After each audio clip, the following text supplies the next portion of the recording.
Welcome into the Cam Strick podcast, episode number 223, presented by Hair Club. Cam, man, oh man, St. Louis weather. Yeah. Oh yeah. God damn, boy. Oh yeah. What are you gonna do? Just pack it in. Yeah. Stay in the house, Cam. We got a little bit of fucking. We had a scare here 2 days ago. Mm-hmm. Everybody goes and buys milk and eggs and all that shit, and it barely dusted the city.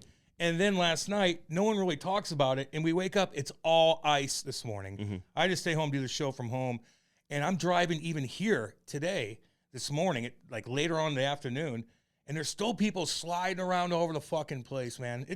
St. Louis just does not, they don't know how to handle it. No. They don't. And I'm on the roads last night. I'm going from a rink to a soccer game, Cam. No shocker there, Shit. but I had to go to a couple different TV stations last night, too. And the roads. You drove all the way downtown? No, I did a Zoom for that one. I was going to say. I feel bad because I went into the studio for the other one, but the other one's like 5 minutes away.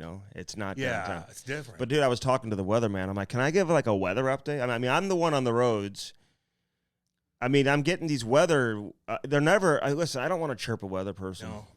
I just don't want to do it because they're cool, man. And they have a very difficult job. Very hard job, yeah. It's not like a sports guy can come out there and do the highlights and tell you the final score, and nobody can second guess what they did the next day. Yeah. Like, they're just telling you what fucking happened. Weather people, though, man, like when they get – my kids are off school again today. Today they should have been off school. Yes. The snowstorm, it was like Armageddon. Like, whoa, how are we going to survive? A couple days ago, and we got maybe a half of an inch, and they called off school the day before at like 4 o'clock in the afternoon. And they're going to be careful with all that shit, especially out by me, Mm-hmm. But they didn't talk about it much, and all of a sudden you get up and it's an ice skating rink everywhere. Everybody with cars, front-wheel drive cars, are just stuck on the side of the road. It's tough, man. But hey, like all y'all in Canada, you guys know how to drive. I remember going to Canada, and it'd be sleeting and ice and snow, and there'd be a 16-year-old girl in a Honda Accord going 90 miles an hour. Like no care in the world. Nobody's on the side of the road. But here, they don't know how to deal with it. Those are the scariest drivers. The ones that drive like you, Cam. I don't drive fast at all. Are you out of your mind? I drive like an old lady. Hey, but the ones that drive like the old lady, they're the most dangerous ones. No, they're not. Yeah, the ones that drive reckless. No. They're creating the traffic. They all of a sudden you're driving and you get behind them. You can't really slam on the brakes because they're going so slow. That's because their car sucks. If you have a Prius, that's the biggest thing. A young girl or guy in a Prius driving up a fucking hill when it's snowing, that causes goddamn shit. Those are electric cars, Cam. Yeah, Prius. I saw a couple of Teslas, too, sliding over the fucking place as well. I had somebody tell me the other day they won't drive a Tesla because of good old boy. Oh, Elon? Yeah. Whatever. If that bothers you that much, then it's like, okie dokie, then don't. Elon, yeah, I kind of like Elon, Like, man. you don't even know the person who manufactures Toyotas. Oh, you don't like Elon? Of all the rich people in the world, Elon's on my good list, Of all the powerful people that control our world, I look at Elon in a different way. Yeah, but people look at him in a different way because of his. Once he got involved with Twitter, of course, I think all he's of a sudden calling all these changed. crazies out, man. He's showing people what's going on. Call out the FBI, and people just can't handle it. It's all good, but if you're not going to drive, like I'll still wear Nike stuff, even though they're made in a sweatshop. Yeah, I'll still be on my cell phone now. You ever see cobalt mining? How dare you? Have you ever seen cobalt mining in Africa? Oh, yeah. It's hardcore, Andy. Wait, in the heat? Oh, Jesus. Little ties. And they're touching all this nasty-ass shit that causes cancer. That's what they have to do. Those little kids in Africa are fucking mining cobalt so you could talk on your cell phone and bitch about Elon Musk. I've got friends in South Africa right now, as a matter of fact. We're at Durban. I don't know what city they're in. Dude, South Africa has a lot of crime, but it's the most beautiful place in the world. One of the most beautiful places in the world. Wait a minute. Really? Yes. South Africa has... What's the landscape?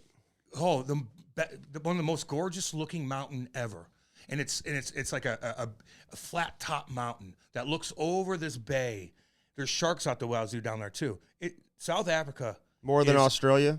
No, but there's a lot. But South Africa is goddamn gorgeous. You go to Australia, Cam. You walk around, you see people with one leg everywhere. What? Okay, there's more shark attacks. People lose limbs, dude.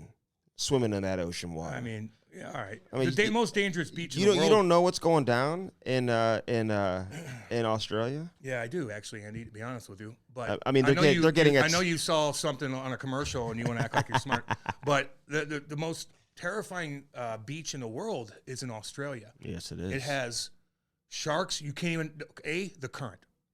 You go out there, it'll fucking sweep you right under. Depends which part of the country you're in. I'm just telling you, this particular beach, I forgot what it's called. It's the most dangerous beach in the world, and it's in Australia. And the current in itself will fucking suck you right out.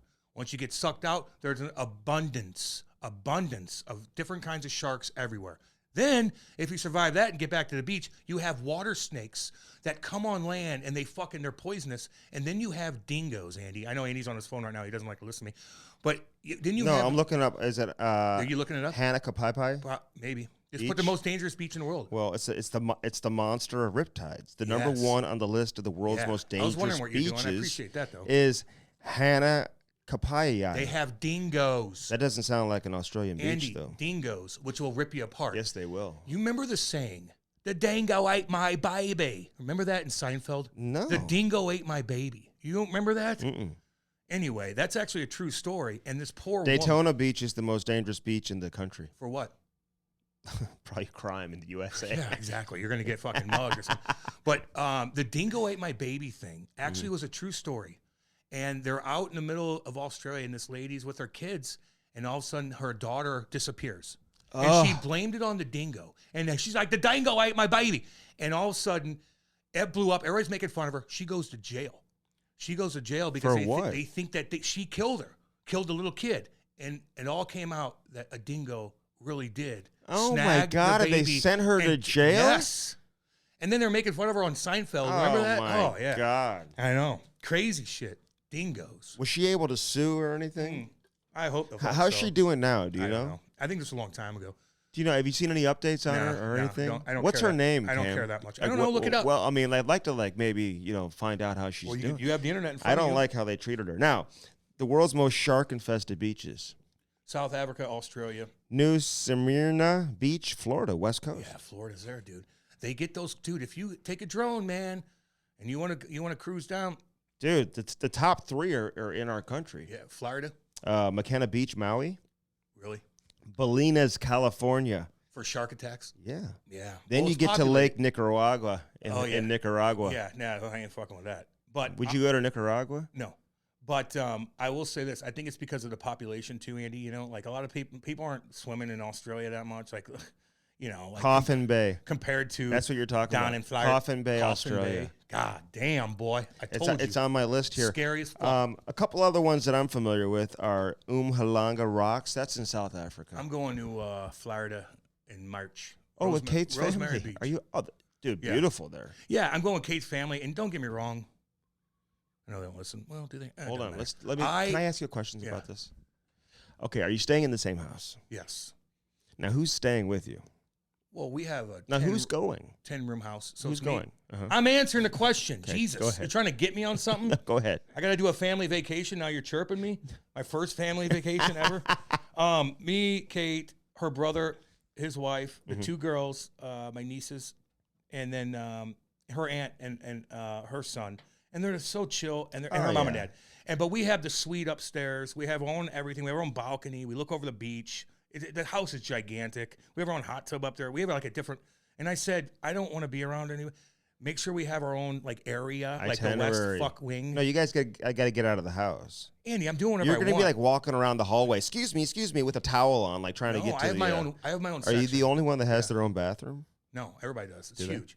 And then we got golf carts. Kate and I have our own golf cart. So I'm going to get up before everybody else. I'm going to do my dude. I don't need people. Mm-hmm. I can go chill. Are you going to have your vape pen out the whole time with the house? I'll be getting fucked up the whole fucking time, boy. I'm going to cook some good steaks for everybody. I'm going to bring down so much. We're driving down. It's 11 hours. I don't like driving places. I don't fucking feel like fucking flying though. I ain't putting up with that shit. Easy flight. I'm just not putting up with it. I rather take 2 days, stop in a cool little hotel, get a pizza, watch movies with Kate, take our time, drive 4 more hours, get to Rosemary Beach, get my fucking tan on. Yeah, you'll come back tan. It's very, very nice there. Very popular spot. Really cool for vacationers, especially from here. A lot of people from St. Louis go to these spots too, man. I don't go to Florida very often. I don't know why, but it's beautiful down there, and it's a great place for like the family vacation.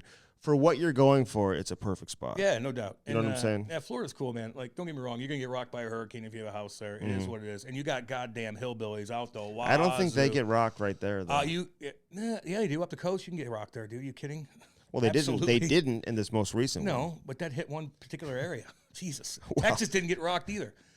But there are a bunch of Hoosiers in Florida, man. Hey, go on Google, all y'all, and type in Florida man does, and all of a sudden a billion things will pop up. Florida man kills his wife, steals his sister, and then marries his son. It's crazy shit. Why are they so Because Hoosier the middle there? of Florida is just a bunch of Hoosiers, man. It really is. It's a cheap area. Same with the middle of California. Same in the middle of Missouri. Northern California, the middle part, like Sacramento and all that shit. Yeah, but not even northern. Southern, too, man. You drive to California from Arizona and stop in all these spots on the way there, man. Yeah, no, but you go down to Missouri, too, man. I mean, don't get me wrong. But Florida's just funny because there's always something crazy. Maybe because of the exotic animals. And you got gators, you got this, you got that. You got the swamp. You got just fucking crazy shit down there. So it's pretty funny, man. There's always somebody in Florida doing something crazy. Yeah. But I'd live there. I would. Would you? Yeah, I think I would. I'm not an ocean guy because I'm scared of the ocean because I didn't grow up on it. I know lakes, I know boats. I could deal with that shit. The ocean's a different animal. What's in the lakes that can get there? You? Alligators. What do you man. think? Yeah. Fucking A. I'm talking about here. No. I mean, snakes. You know, you get rocked by a snake.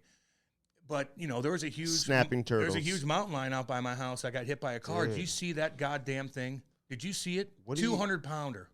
It got hit? Got hit by a Mercedes. And it's still alive, and it's staring at the camera, and it's the scariest. It looks so in Missouri? Yes, right by my house. And 2 miles from my house, it got hit. Then it scurries off. It's still out there. Dude, they got to find it. It looked like, because it's wounded, and it's angry. You know what I'm saying? It looked so jacked. It looked so mean. And we're a Missouri guys, so it's like, you don't necessarily see that a lot by any stretch of the imagination. You'll have bobcats. You'll have different things. Maybe a malnourished bear will creep down. They hiss at you. They are scary as fuck. Now, they're timid.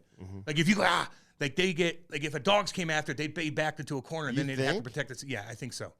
I don't know if that would happen. They would get backed into a corner, and then it'd kill it. But I think they're just skittish, but they are scary as hell. Okay, let me ask you this, because like I've seen these videos of them like following hikers and stuff. They're protecting their babies. Do they eventually attack the hiker or no? Not in that particular video that you're looking at. One of the videos I've seen, he shot a gun, and once he shot it, the thing just took off. Yeah, it gets. You think skittish. bear spray would work on a mountain lion? Yeah, I think bear spray would work on a mountain lion more than it work on a bear. To be honest with you, because again, bears aren't skittish. They're just like doop doo doo doo doo boop doo doo. Oh, what is this? No, I think mountain lions are like they this. Work on bears. Yeah, okay, but I'd say like if you mountain lions are easier scared. I think bears are like, what the fuck? I'm gonna fucking creep around like I'm the biggest thing on the block. Mountain lions, they're big and scary to us, but they're scared of us. So I think you have certainly a better chance facing a mountain lion than a bear. A bear, man, like it wants to come at you. Where a mountain lion's like, get the fuck away from my kids. I'll get you. Yeah, but I don't know, man. The mountain lion will chase you down and follow you for miles. No, they won't. No, yeah, they do. They'll stalk you, maybe. Bears will come after you for miles. That mountain lion's looking at you, keeping an eye on you, where a bear wants to get you. The mountain lion will get you if you go near its cubs or whatever you want to call it, or you attack it or it pounces on you because you got too close. So that's how I look at it. I could be wrong. Correct me if I'm wrong. No, because the bear, listen, they are just ready to attack. They're ready to go. They're in attack mode. They're hungry. They're doing, and different bears have different personalities. But the mountain lion, I just feel like you're not getting away from it. Well, no, you're not getting away from anything. You forever. Andy, you're not getting away from anything. You're not getting away from a bear. You're not getting away from a mountain lion. It depends on what they want to do. Okay, it's not about you running, especially you. You're not going to run up a tree. You're not going to outswim it. That you gotta back up slow and make sure you get away from whatever they're trying to protect. I'd be hiking with my mini baseball bat for sure. Yeah, I mean, that's probably what I would use. That'll work in that situation. Or a hammer. Did you see the video that came out? Jesus. Okay. I felt bad for him, actually, but it's very, very bizarre. You should feel bad. Okay. Well, no shit. So this guy, he's holding Pelosi. He's holding So he's holding the hammer. Yeah. They're both holding it when the cops open the door. With a cocktail in his hand. Who did? Paul Pelosi had a drink in his hand, in his underwear. Yeah, he did. Okay, so why didn't I didn't see the cocktail? No. Well, you got to evaluate everything. And did you notice that the door opened kind of by itself? Now, the whole thing is crazy. No. The guy You're like reading like No, I see what I see. conspiracy blogs. Andy, I'm seeing what the fuck I'm The seeing. door opened. Dude, that's a big thing that they're talking about. No, but they didn't. Why didn't the cops like draw their guns? I Drop know. the hammer now. Exactly right, Andy. What the fuck are the cops doing? They Now, were way the too 911, I watched everything, listened to everything. I saw the break-in. I saw all that stuff. Oh, you did? Yes, I saw the break-in. Okay, He so broke in. how did he get in? He fucking crashed the fucking window with a hammer. He did break in. So all this talk about them like hanging out together and doing. Well, I don't know when he called 911 when time he broke in. Now, if you look at the cameras, it looks a little different. Like one's at one time and the other one's at the other time. I don't know that. There's still questions. Did he use the hammer to break in? Yes, but the bottom line is Paul Pelosi got fucking rocked by that damn. So thing. he really did. You couldn't tell in the video. It looked like he was knocked No, out. he was. Like he was kind of like. Well, you could tell that he was in bad shape, but I didn't see that. But he all had of a a sudden drink they in just his hand. started swinging away. Once how did they even get the attacker to be willing to go to the front door to open the door? And to even call the cops, and then to open the door, and the cops are there. How about like him calling the cops? Yeah. And the attacker's right there, letting him call the cops. What did he say when he called the cops? Hey, this is Nancy Pelosi's husband, Paul Pelosi. Oh, that's how he introduced him. Is this the Capitol Police? No. So the guy knew what he's saying. That's what's weird too. And then he opens the door and he's like smiling, and he's got a drink in his hand. Put the drink down. And how about you sprint out? When the fucking police are there, get away from that guy. Like, help me! I know. I'm like, dude, get this guy away from me. It's very bizarre. But the bottom line is, you don't want to make fun of a guy that got hit by a goddamn hammer. Now, he is a politician in my, and he's so smart with the stock market. Funny how that works. So he is kind of a scumbag. You think he has insider trading? Is that what you're trying to say? Right. Yeah, goddamn right he does. Hell yeah. Cam, funny what Nancy Pelosi does with her stocks. Check that out. Once the police opened the door, he should have started fighting the guy. You're exactly right. And the police, why aren't you prepared for this? Like, hit him in the head with your cocktail glass. Well, I know. And the police are like, hey, guys, what's going on? What are you doing today? Nothing. It's really weird. And then they're like, oh, shit. Yeah, dude, he's hitting this dude with a hammer. Andy, very bizarre. Now, there's more questions. But the bottom line is the guy did break in, and he did get rocked by a hammer. But how's Paul doing? I don't know. Have you reached out or anything? Have you talked to him? No, unfortunately, these guys that are they don't really care. Where was about Nancy? Us. Nancy was doing work. Nancy was working. You have to admit that she does, like at her age, she's have huge breasts. Does she? Nancy Pelosi? Oh, would you? Hell no. Back in the day, just to like have her as a like if she was at a bar, she had a ton of money. If she was at a bar in Windsor. Yeah, if she was younger, absolutely. as a youngin. Okay, yeah, so. She's worth a lot of money. Like well, I mean, listen, whether you like her or not, you have to admit that, like, at her age, she still, like, works and shit. How old is she? Okay, so you're bragging about a politician no, I'm just that's saying, been in the game anybody for so who's still working in their 80s. That. Is she 80 yet? Especially as a politician when you're controlling people's lives. High like, 70s. No, get the fuck out of office. You've been there too goddamn long. So, no, I disrespect that. You know what that means to me? You have all the money in the world.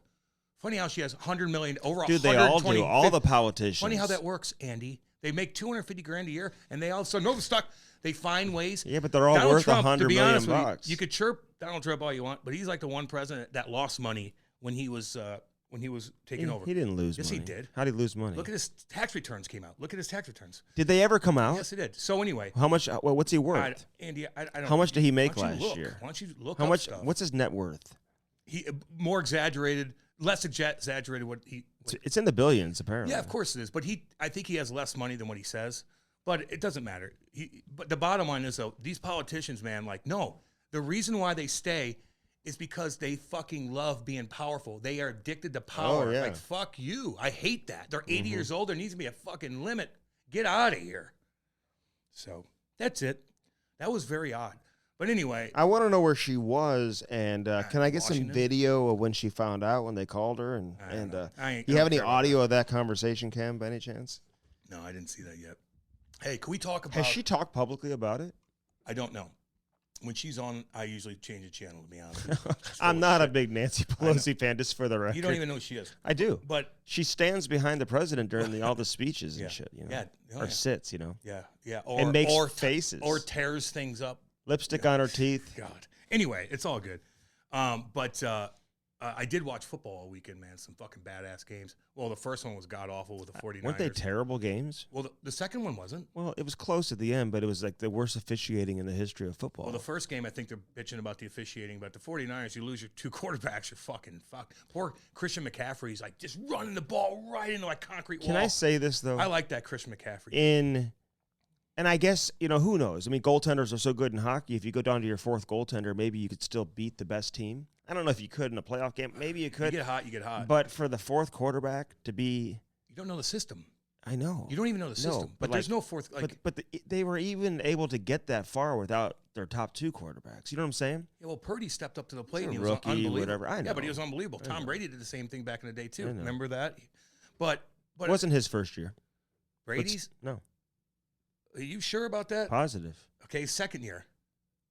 Dude, he was a child. I know. It's crazy. I don't know if Purdy's... No, what's his name got hurt in the Patriots, and Tom Brady came in, and he was dominant the last part of the season. Bledsoe did, yeah. Yeah, he was dominant, and then all of a sudden he went all the way to the Super Bowl and won. He was kind of managing the game when he first came in. Andy was a rookie. Tom Brady. Last pick No, of the he draft. was. You think he had his status No, there? this kid. Yeah, you're right. Purdy. He's the last pick of the draft. I'm just saying Brady didn't he won the Super Bowl. I'll give it to him. His first year that he took over.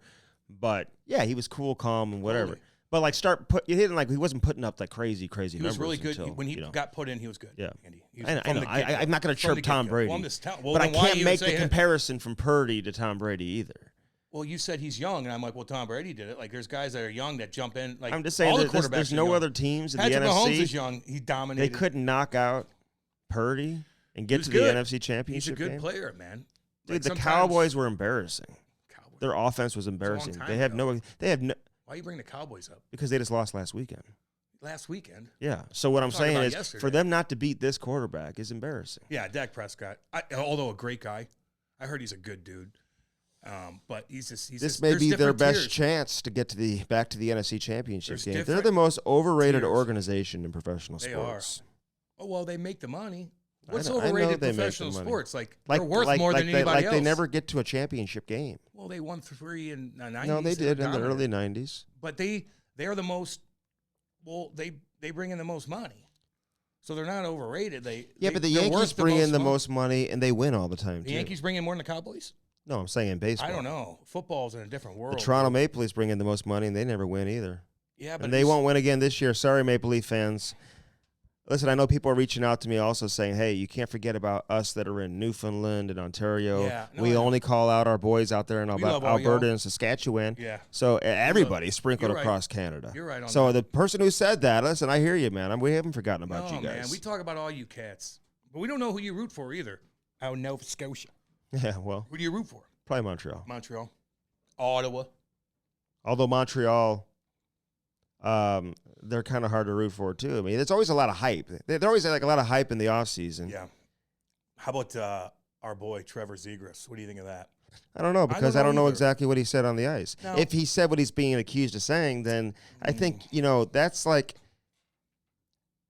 I don't want to make any real characterizations, but anybody who would do that is a piece of shit. There you go.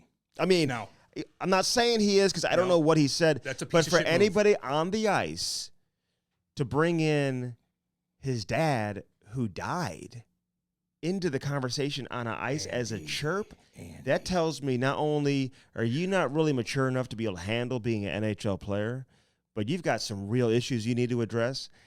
And that's as embarrassing as it gets, man. You cannot go any lower than where Trevor Zegras went if, in fact, he said that. Well, you could be a homophobe or you could be racist.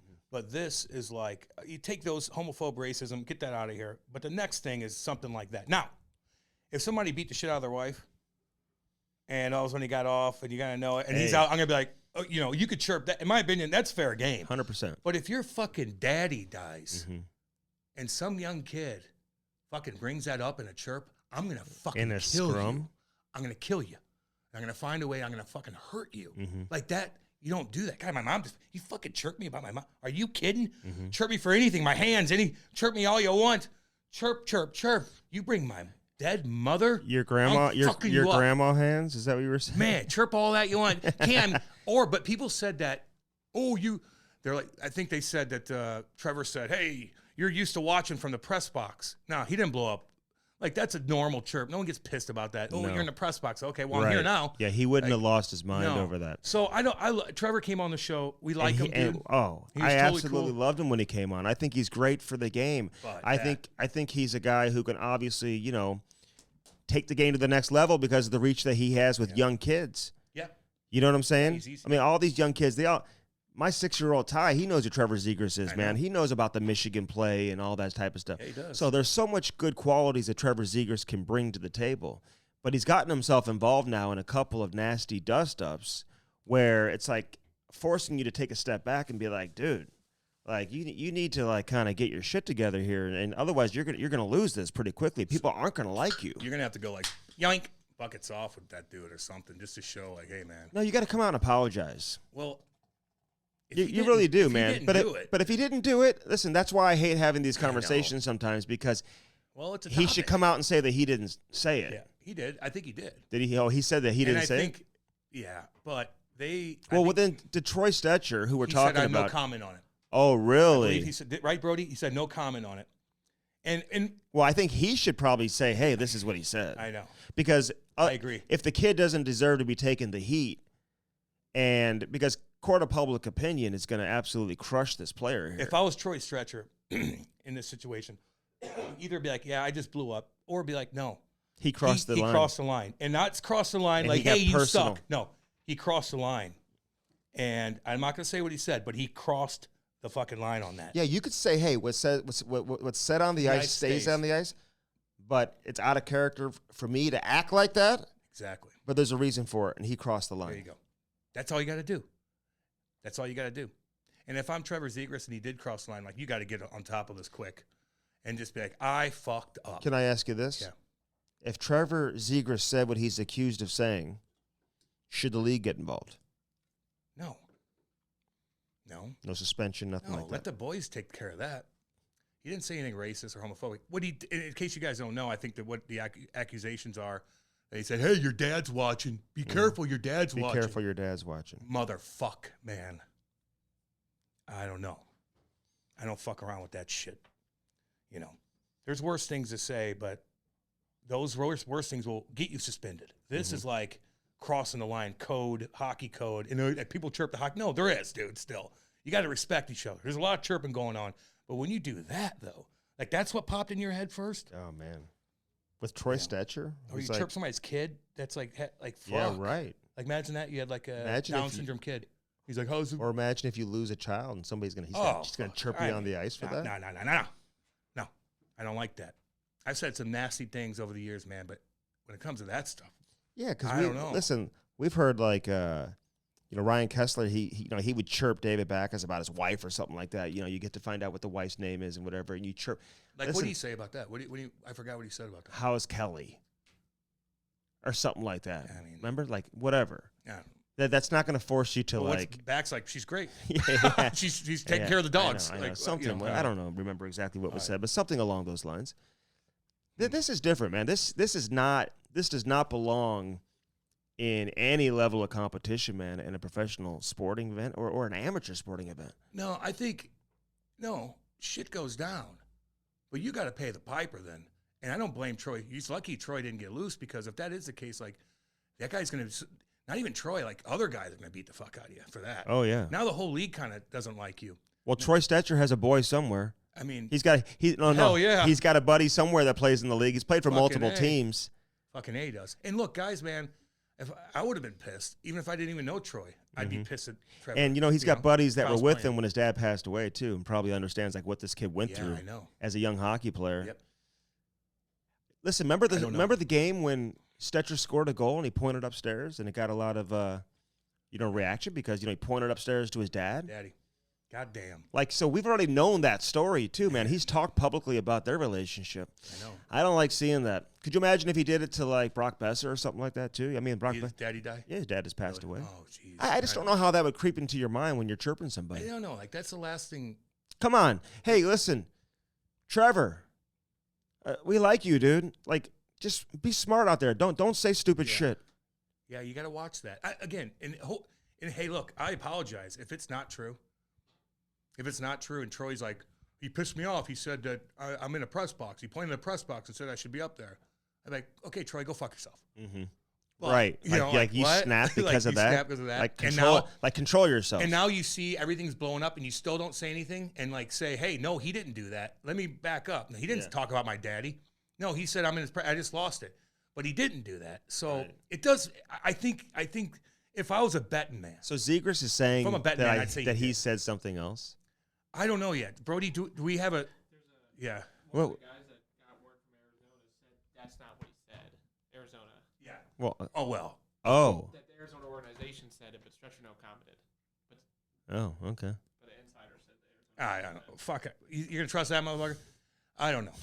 Like it is what it is. Hey, just come out and say like he either crossed the line or he didn't. Like, why'd you snap? Stetcher. And now he's getting accused of something bad. Yeah. And if he didn't say it, you better come out. So if I'm Zegras and I'm being accused of that and I didn't say that, then I'm putting it on Twitter as soon as I get to my phone. That's right. Hey, I did not say what I'm accused of saying. I would never do that. I 100% now, agree. This is a report on Twitter. I can confirm via the Coyotes that Anaheim forward Trevor Zegras did not say anything about Troy Stetcher's father during their dust-up last night, per a team source.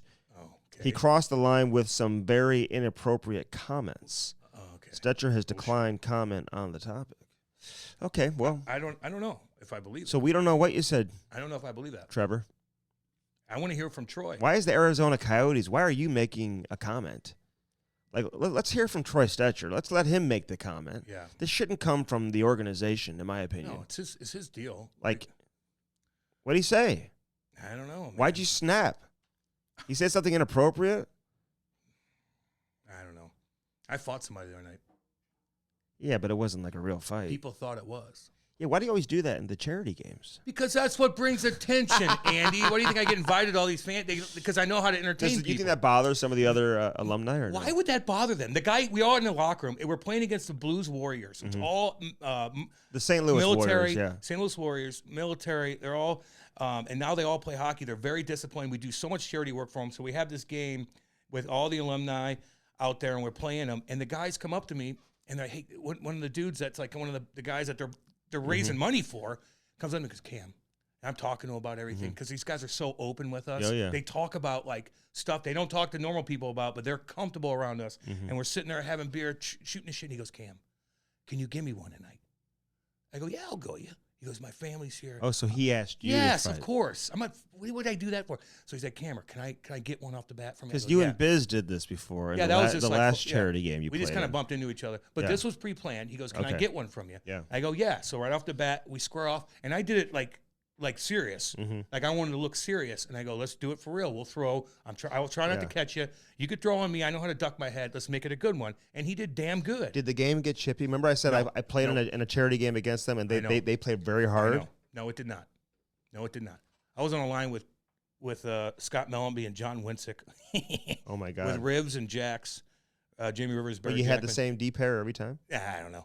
But that's we started the game that way. But, yeah, it was cool, man. Like, I love playing, and Kate was there, and there's a lot of people there, and it's fun, dude. I love it. Kate loves watching it still, you know. Yeah.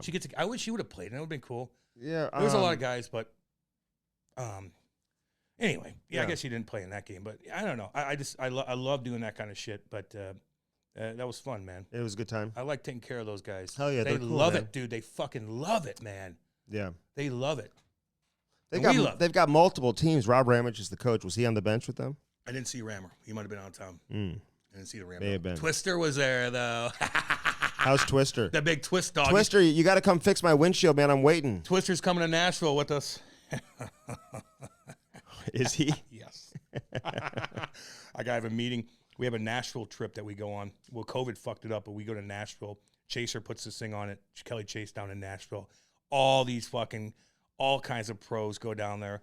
My buddy flies as private. I assemble the team together. All the the alumni. Twisters could come in this time. We always took Bobby Pleger, of course, when he was alive. And we go down there for a couple days and just get after with all these ex-NHL guys that live down there and just have a fucking blast. And our team kills everybody. And Chaser gets so fucking pissed at us. And Bobby had to tell Chaser to fuck off last time. Now we got Twister as a coach. So if Chaser yells at us for dominating, Twister is going to be like, what are you going to do? And there's only a couple of guys Chaser doesn't want to fuck with, and one of them's Twister, and the other one was Bobby. You're right. And that's it. Oh, he'll come yell at me and Losey. I'll tell you that right now. But that's fun, man. Don't be shy to go down there, too. We might. Don't be shy. Who's we? Or I might. I was going to say. Yeah, that's a solo. I might bring Ty with me. He can play. Well, that's tough, too, because he's not getting the bars and stuff. I don't know. You're going to be wanting to hang out. Listen, I got invited to the All-Star game, and I was going to take Ty with me, but I'm just not doing it. I just don't want to go to the All-Star game. Are we supposed to go with Spittin' Chicklets and do we were supposed to go somewhere. Like a ball hockey thing? We're supposed to do a golf tournament, an All-Star game. Really? Yeah. Remember I called you? Biz called me. He's like, you want to come to All-Star and we have a golf, we'll do the You never brought that up. Yes, I did. I couldn't do it at the time. Oh. No, it was what they do with the golf stuff. What's it called? The sandbagger. We'll do that with them. We'll do too, it in man. the summer. They ask us, man, we got to do that kind of shit. I think last time I had a bunch on my plate with moving and stuff like that. So, or maybe it was COVID. I don't fucking know. I didn't want to travel anywhere with the COVID shit anyway. So, but anytime they want to ask, man, we'll do. It'll be pretty fucking fun. Yeah. Like we'll be funny. Oh my god. Oh my god. It'll be. It would be a good time. No. We won't even try to be. This will be good, but we may have to bring out some ringers. No, we'll just do our thing. They're gonna give us 20 fucking. Our handicap's 25, dude. We'll get 25 strokes against. So explain the handicap. Well, it depends on what Biz is probably at 19. I don't know. Whit's probably down pretty low, but we'll get. Whit takes it very serious. Most golfers take it serious. I know. Dude. We're not like that's another thing. Like we could be fun, but you don't want to ever like hold people up, not know what you're fucking doing. Look for your ball, Vic. You know, you got to be respectful. You got to keep the pace of play, man. You don't want to be annoying. You know, nothing worse than hanging out with an annoying fucking golfer, especially a guy that you don't know. And he's just like, talks to himself. He goes up to the fucking tee box, and it takes 30, 40 seconds. And he sits back, and he looks at it again, and he talks to himself, and he talks to himself, and he takes another 45 seconds, and then he fucking duffs it in the woods, and he talks to himself again, and then he goes and looks for it for 5 minutes. Go fuck yourself. I'm never looking for a ball. No, Andy, you keep it going. Like you'll duff it. So will I. But I don't even care. Do you have? You know, I've never kept score. Yeah, I know. Have you? Yeah. No, you haven't. Yeah, I played in tournaments. Yeah, absolutely. And it's good to keep score, man. It makes you better. Now, the only thing is, and I'm going to do lessons and all that stuff, and in order to keep score when you're not good, you can't have people behind you. And if you do have people behind you, you got to let them go. If you want to play every one of your balls, you're going to annoy people because it's going to take forever. So, you know, if you really want to do it right, don't fluff the ball up. None of that shit. Do it really right. You got to do it when no one's around for the most part and really take your time. And even if you fuck up, you got to drop it the right spot. Don't fluff. None of that shit. Do it right. Write it down. It'll take you a long time, but that's how you go to the next level. You do lessons and you play the right way. We went out to First Form last week. I want to give those guys a shout out. I got a little workout. Cam, I look jacked as shit. Cam was talking a lot. Sure, dude. During the workout. Andy doesn't know. Andy thinks workout when you go to the gym, it's like Talkieville. It's it's Creve Coeur Racket Club. I'm gonna hang out with everybody. No, I put my fucking head down and I get to work and I fucking do my thing and get it done. And then you talk. I just couldn't wait for the shake. Yeah. I couldn't wait for that shake afterwards, man. I kept thinking about that damn shake. Great workout, though. Fuck yeah, dude. Damn right. I really got after it. Felt good. Damn good. Have you worked out since? No. Dude, the hardest part is, and so we did this app, right? And everybody should go get this First Form app, by the way. Yeah, it's easy. Because it just kind of like structures your whole life. You can just put it all in there. Tells you everything. It's like an Apple Watch. Yeah. And it tells you what workouts to do, but then you store your nutrition, what you're eating, and all that stuff. It just keeps you organized, man. It helps Don't lie about what you're eating now. No, what's the point of that then? Just like don't lie with your golf game. Yeah. What's the point of that? Yeah. You still get strokes. Like, why do that? You're cheating yourself. But you know what? When you start recording your nutrition, you realize, okay, maybe I don't eat as healthy as I think I do. See, that's the wake up. You're right, Andy. That's the wake up call you get. You know? You're like, wow, I am putting a lot. No wonder I'm 250. Oh, okay. Mm-hmm. Yeah. I mean, like, I know why. But no, you're right. But it keeps you organized, man. It certainly does.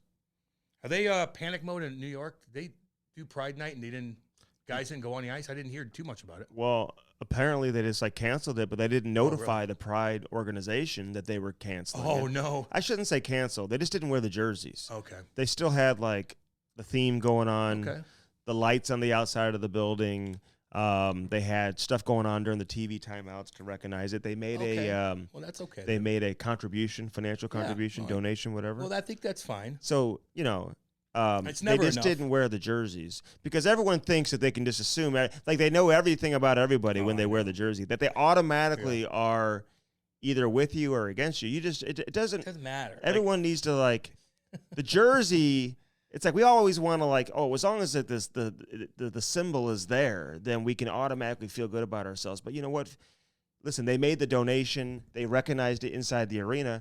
To me, it's like no different than if you had like a Ukrainian night, for example. Could you imagine? Like a lot of those players aren't going to want to wear the Ukrainian Hey, where's the money go to jersey. Zelensky? So I wouldn't have a problem wearing the jersey, but the reality is some people do. And all I'm saying is, and we talked about this before, don't ever assume that you know everything about somebody just because they put that jersey on. Or they don't. They may hate the organization for all you know, and they just decided to wear the jersey because they have shut you up because they've got a routine that they got to get to. Yeah, I to get prepare that. themselves for the game. Do you think it was because a lot of guys were like, I don't feel like wearing it? Well, and they're like, fuck, my we'll just guess cancel it. is some guys Probably, yeah. maybe didn't want to wear a Cam, Get a shitstorm on and them. they didn't want to have the shitstorm. Yeah, because it wasn't as big as the Provenov thing. That was like isolated, blew up, I think a couple people were tweeting out some things. And anytime somebody tweets out, a writer or something about guy, like, this is not enough. Hockey's it. And I'm like, oh, boy, what happened now? And then I realized it was the Rangers, and they just didn't wear the jersey. And they I'm did not, everything else. I'm so not bad. anti-Pride night. Listen, shit. people want to wear the jersey, but I don't think anybody should be forced to do something. Yeah. And I don't think it really represents what people think it represents just because the players wear the jersey. You know what I'm saying? No, I get you. But for some people, it's very important, and I'm not going to chirp that. It is what it is. All good. Be nice to people. All right, trade deadline around the corner. Listen, the Blues played on national TV over the weekend, so it became a big topic. Everyone's talking about what's going to happen, Cam, with all these expected UFAs. And I put on Twitter the other day, I said, hey, don't be surprised if the Blues try to sign at least one, if not multiple, unrestricted free agents to be. Now, I will say, like, if there's one guy that I would say is the closest to a lock to being traded from the Blues, it's Tarasenko. I think Tarasenko's gone. Because the reality is I don't think the Blues are looking to re-sign Tarasenko. Yeah. So if you're not going to sign him, then obviously you need to get some assets in return. This is a great opportunity to do so. But, I don't know where he's going to go either. He does have the no trade. Maybe. But Lou, because a lot of people thought Evander Kane was going to go there. I hear that he never really had any real interest in Evander Kane. One thing Lou will do, I was talking to somebody about this yesterday, Lou Lamoriello, is that if he knows a contending team is interested, he will express some interest in an effort to kind of drive up the price. Yes. You know what I'm saying? Yeah. No, he's not. He's a mathematician. He'll do some of that.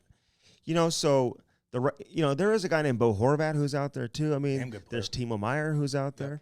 So it's not like Tarasenko's number one on the list for all these teams either. I mean, you got some really good players that are available. That's true. You can probably guess where he would want to go, and I don't know if those are going to be options, Cam. Like, I mean, Florida doesn't have any first-round picks. That's not an option for the Blues to deal with. Tampa Bay, these teams don't even have any money and stuff like that. So I don't know where he's going to end up. The Rangers could do it, but like I said, you've got Horvat and some of these other guys that are available that probably are ahead of them on the list. But I would think Tarasenko is for sure a guy that would likely be traded from the Blues. Yeah, okay, I agree with that. Now, O'Reilly, different story. Yeah. And I'm not going to sit here and say he won't be traded, but I think there will be more and more dialogue and an effort to see if they can get a deal done. And I think O'Reilly looks at it like, okay, hey, where am I going to go? Do I want to leave again? I know. I've been traded before. Yeah. I was in a shitty situation. I hated it. Now I'm in a place where I like it. Mm-hmm. So I think he's come to the realization that, hey, I'm not going to get the contract that I thought I was going to get when I entered the season. So, okay, where are we at? The Blues gave Tyler Bozak a 3-year contract $15 million. at $5 million per year when he was around the same age, maybe even a little older. And people complained about that, and we love Bozak. Yeah, but you know what? For what he gave the team, it was good. It was fine, right? He was still overpaid by $1 million. He was, but they even kept him and re-signed him. He was here a fourth year. Yeah, with a bonus incentive, laden like contract. But whatever, So would Ryan O'Reilly accept a 3 or 4 year deal at $5 million? I don't know if he's going to accept what the Blues put on the table, but I think the Blues are going to put something on the table for him to consider in an effort to see if he'll resign. Yeah, people are complaining, and then we're talking Blues. Sorry, it is what it is, dude. It's one of the biggest stories in hockey, dude. And then another big story was Binnington the other night losing his mind. Hold on, I want to get to some other guys real quick. Go ahead. Because Barbashev's another one. I like Barbie a lot. And let me just say this: you can't just lose everybody. I know. And assume you're going to get players in the offseason. There's no guarantee you're going to get players to replace these guys. Ivan Barbashev's the one guy I say, wow, man, he's 27 years old. He's just entering the prime of his career. Yeah, dude. You know what you're going to get. You know what you have. You drafted him in the second round. He's a winner. He's a winner. To me, a 4-year deal at $4 million per year, to me, I would be willing to do it. Right. I mean, you're paying, Brandon Saad $4.5 million, and I like Saad. So do I. And he's a guy who scored 30 in the past, and he's a 2-time Cup winner. So he's a piece of the puzzle here. I wouldn't have a problem. I don't think that's outlandish. Somebody's going to give Ivan Barbashev a 4-year contract. I think some of the conversations that have gone on already, Cam, between the organization and the agent or whatever is hey, we'd love to get some assets for you, but we'd also love to re-sign you in the summer. But we all know there's risk involved in that, Cam, because there's no guarantee that, he doesn't go to another team, have a long playoff run. Maybe that team wins the cup or whatever, and he wants to stay with that new team. There's never a guarantee you're going to be able to get him back. So even if they trade some of these guys, I would never rule out, the attempt or the thought process being maybe they can re-sign these guys in the summertime. Yeah, I like that, Barbie. You get penalty kill. You can slide him up and down the lineup. Achari's another one. He's good. Man. I like that Achari too. He's a Russian kid that could get the Russians in the locker room, kind of be the leader of the Russians, which is always a good thing. Mm-hmm. It's they're tight knit, man. Not as tight as you think, though. Okay. Well, I'm just saying, that's what I've seen. They're tight, but I think at the same time, Okay, then whatever. It doesn't matter. Okay, but my point is he's just a good player. Maybe he's tough. Maybe to kind of spread his wings a little bit would be good for him. Yeah, no doubt. Be his own person. You know what I'm saying? Yeah, I think he is his own person. He's a winner. Yeah, but when you have Tarasenko's a very strong personality. Yeah. You know what I'm saying? He rules the Russians. He rules the Russians. Now Bucci's up there too. Bucci does his own thing, though, man. But Ivan Barbashev came in as a young kid. Tarasenko was already here. Yeah. They speak the same language. Tarasenko took him under his wing. They hang out a lot. So a little bit of a different situation. So we'll see how it plays out. But all I'm saying is everyone assumes you're just going to trade everybody. If the Blues were to lose Achari, O'Reilly, and Barbashev, even though Barbashev doesn't play center all the time, that's 2-3 of your centers. You got to have some players, and you still want to compete next year. No, I get so you can still get a lot for some of these other guys. We'll see how it plays out. Binnington, you brought that up, man. And it always gets the attention of the entire hockey world, man. People always react to what he does after the whistle. This is one of those cases, Cam, where I felt I had no problem with it whatsoever. I don't give a shit what he does now. Because when I bitched it about Binnington, I don't like one of them fighting guys because he's going to get his ass kicked. He's a beanpole. You don't want him getting punched in the face by anybody. But, he's emotion. He's pure emotion. And he'd been shit in front of him the whole year. It's he can't help himself. I get that, and I kind of like it. At the beginning, a couple years ago when they were pretty good and he did it, and I'm like, no, stay in the fucking game. But now that you're bad, and the guys in front of you are bad, and there's 2-on-1s out the wazoo, and no one's bringing any emotion to the game, you're like, fuck this, I got to do something. I get that. I don't mind that at all. And it just shows, if your goalie is the one trying to get you a spark, you got a problem. You got a problem on your hands. Mm-hmm. But can I ask you this, though? Yeah. Because you're right, Cam. What you're saying is they need other players that can show some emotion, too. No doubt. It can't just be – but even if it was a defenseman or a forward, Cam, and it's the same guy all the time, I'd even say then, okay, it'd be nice if somebody else, I get you. But the same guy, the goalie's a goalie, though. The goalie's a goalie. So you're right. But, that is his – it's his natural, genuine personality. I don't think he's trying to be something he's not. No, that's him. And we've seen guys like that in the past who got a lot of attention for it, man. The Hextalls of the world and the Billy Smiths and these guys. And I know you just don't see it too often now with the modern-day goaltender. Jonathan Quick used to flip out all the time a little bit, for whatever reason, it gets the attention of his teammates, and there's been plenty of situations, Cam, where this has happened with Jordan Binnington, and it's like it sparked the team. They actually react to it. They did it the other night against Colorado. Mm-hmm. They reacted, and they had a great third period. I mean, Colorado doesn't have good third periods anyway because they're usually up by a couple. I mean, lately, I guess, but I think the past couple of years, like they kind of like turn it off in the third. And Colorado's gonna be awesome, dude. They were awesome. Oh yeah, they are. Andy, but the Blues took control of that game in the third period, though, man. But that sometimes that happens, and I understand. Colorado's so good in the first period all the time; they always come out flying. Four fucking goals. Just like the game against Buffalo when Tage Thompson the other night against the Blues, by the way, guys. Oh, God. Tage Thompson had the puck the whole fucking half of the game. And they played the night before, and then they owned the Blues so fuck bad. And then all of a sudden, the third period, they're losing their steam because they played the night before. And then the Blues look like they're doing great. Well, no, you got owned for 2 periods. And all of a sudden, you kind of kick it into gear a little bit because the guys are tired. They had the puck the whole fucking time. I don't know. Is Tage Thompson the best big man? Fuck. Best I kept calling him Mario Lemieux. Skilled big man since Mario and Jagr, honestly. I mean, fucking Lindros. Okay. Yogs is big. I said Yogs. Okay. Lindros didn't even he was so dominant in all facets of the game. He was way more physically dominant than Tage. And the game is different.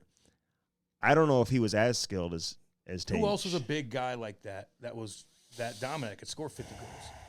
6'6". Antropov. Antro. Good dude. I don't remember anybody, Cam. You don't see too many guys that are floating around doing that thing at 6'6" anyway. Yeah, I mean who can shoot the puck like it. His passing ability. Yeah. Have you seen these passes he makes? No look backhand. Like he's got it all. He went from 0 to 60. It's really weird, man. Like, it took him a little time, and then all of a sudden he's like, nope, I'm confident. I asked him. I interviewed him during an intermission during the game when the Blues played, and I asked him, I'm like, what? Because I was curious. Like, did you change your stick? Did you do something? Like, what happened to you? You know what I'm saying? Because, listen, this guy you knew he was going to be good, though, Cam, when you watched him in prospect camp. Like, he was so much better than everybody else. Did you? I was more surprised that he didn't get going sooner in his career. I thought he was going to be an absolute superstar. I've played with a lot of big, skilled guys in my day, man. Barry Talixon, just fucking guys left and right. A lot of them just did not amount. But were they like first-round picks and yes. stuff? Okay. Yes, they were. Yeah. Barry Talixon, look him up. Great guy. Was he soft? Oh, softer than dog shit. And that's this guy. I mean, Tage wasn't like an animal. Like, don't get me wrong. No. But when you watched him play with his peers, because he went to Traverse City, his first year at Traverse City. Like, he led the tournament in scoring. Like, it wasn't like he didn't stand out. Like, he stood out. Like, this guy is going to be unbelievable. Like, that's what you thought when you watched him play. I hadn't seen anybody come in and shoot the puck like him ever. Yeah. You know what I'm saying? Fuck, is he good. Fun to watch. Hey, man, Buffalo, good like for you guys. He stood out more than like Robert Thomas did. Like when like Robert Thomas's first Traverse City tournament and stuff like that. I thought you meant he was on the same team with Thomas and Kyrou and Jake Wallman and Mikula and Toropchenko. All these guys were on the same team at Traverse City. This guy led the entire tournament scoring. He was unbelievable. Wallman was really good too. But obviously Thomas is a great player now, man. Don't get me wrong. Hey, how's Tocchet doing? I think he's doing all right. Did they win a game? Because I know they won a couple. They won the first one. Yeah, and then they won the third got game. Shit kicked. Yeah, then they beat Columbus. Okay, then they beat Columbus. Okay, good. So, I'm rooting for him, dude, because the second game he comes out and he's like, I don't have any answers. And people are like, Jesus, second game coaching. Was that his answer? Yes. Yeah, right? Brody, when he liked it, he's like, I don't have answers. He's like, I wish I had 10 practices. And then I heard some people say, well, Bruce Boudreau didn't have 10. Don't compare the two. Christ. Listen, Bruce, there it is. The Vancouver Canucks in pretty much every statistical category have been terrible this year, okay? They've been awful. There's a reason why.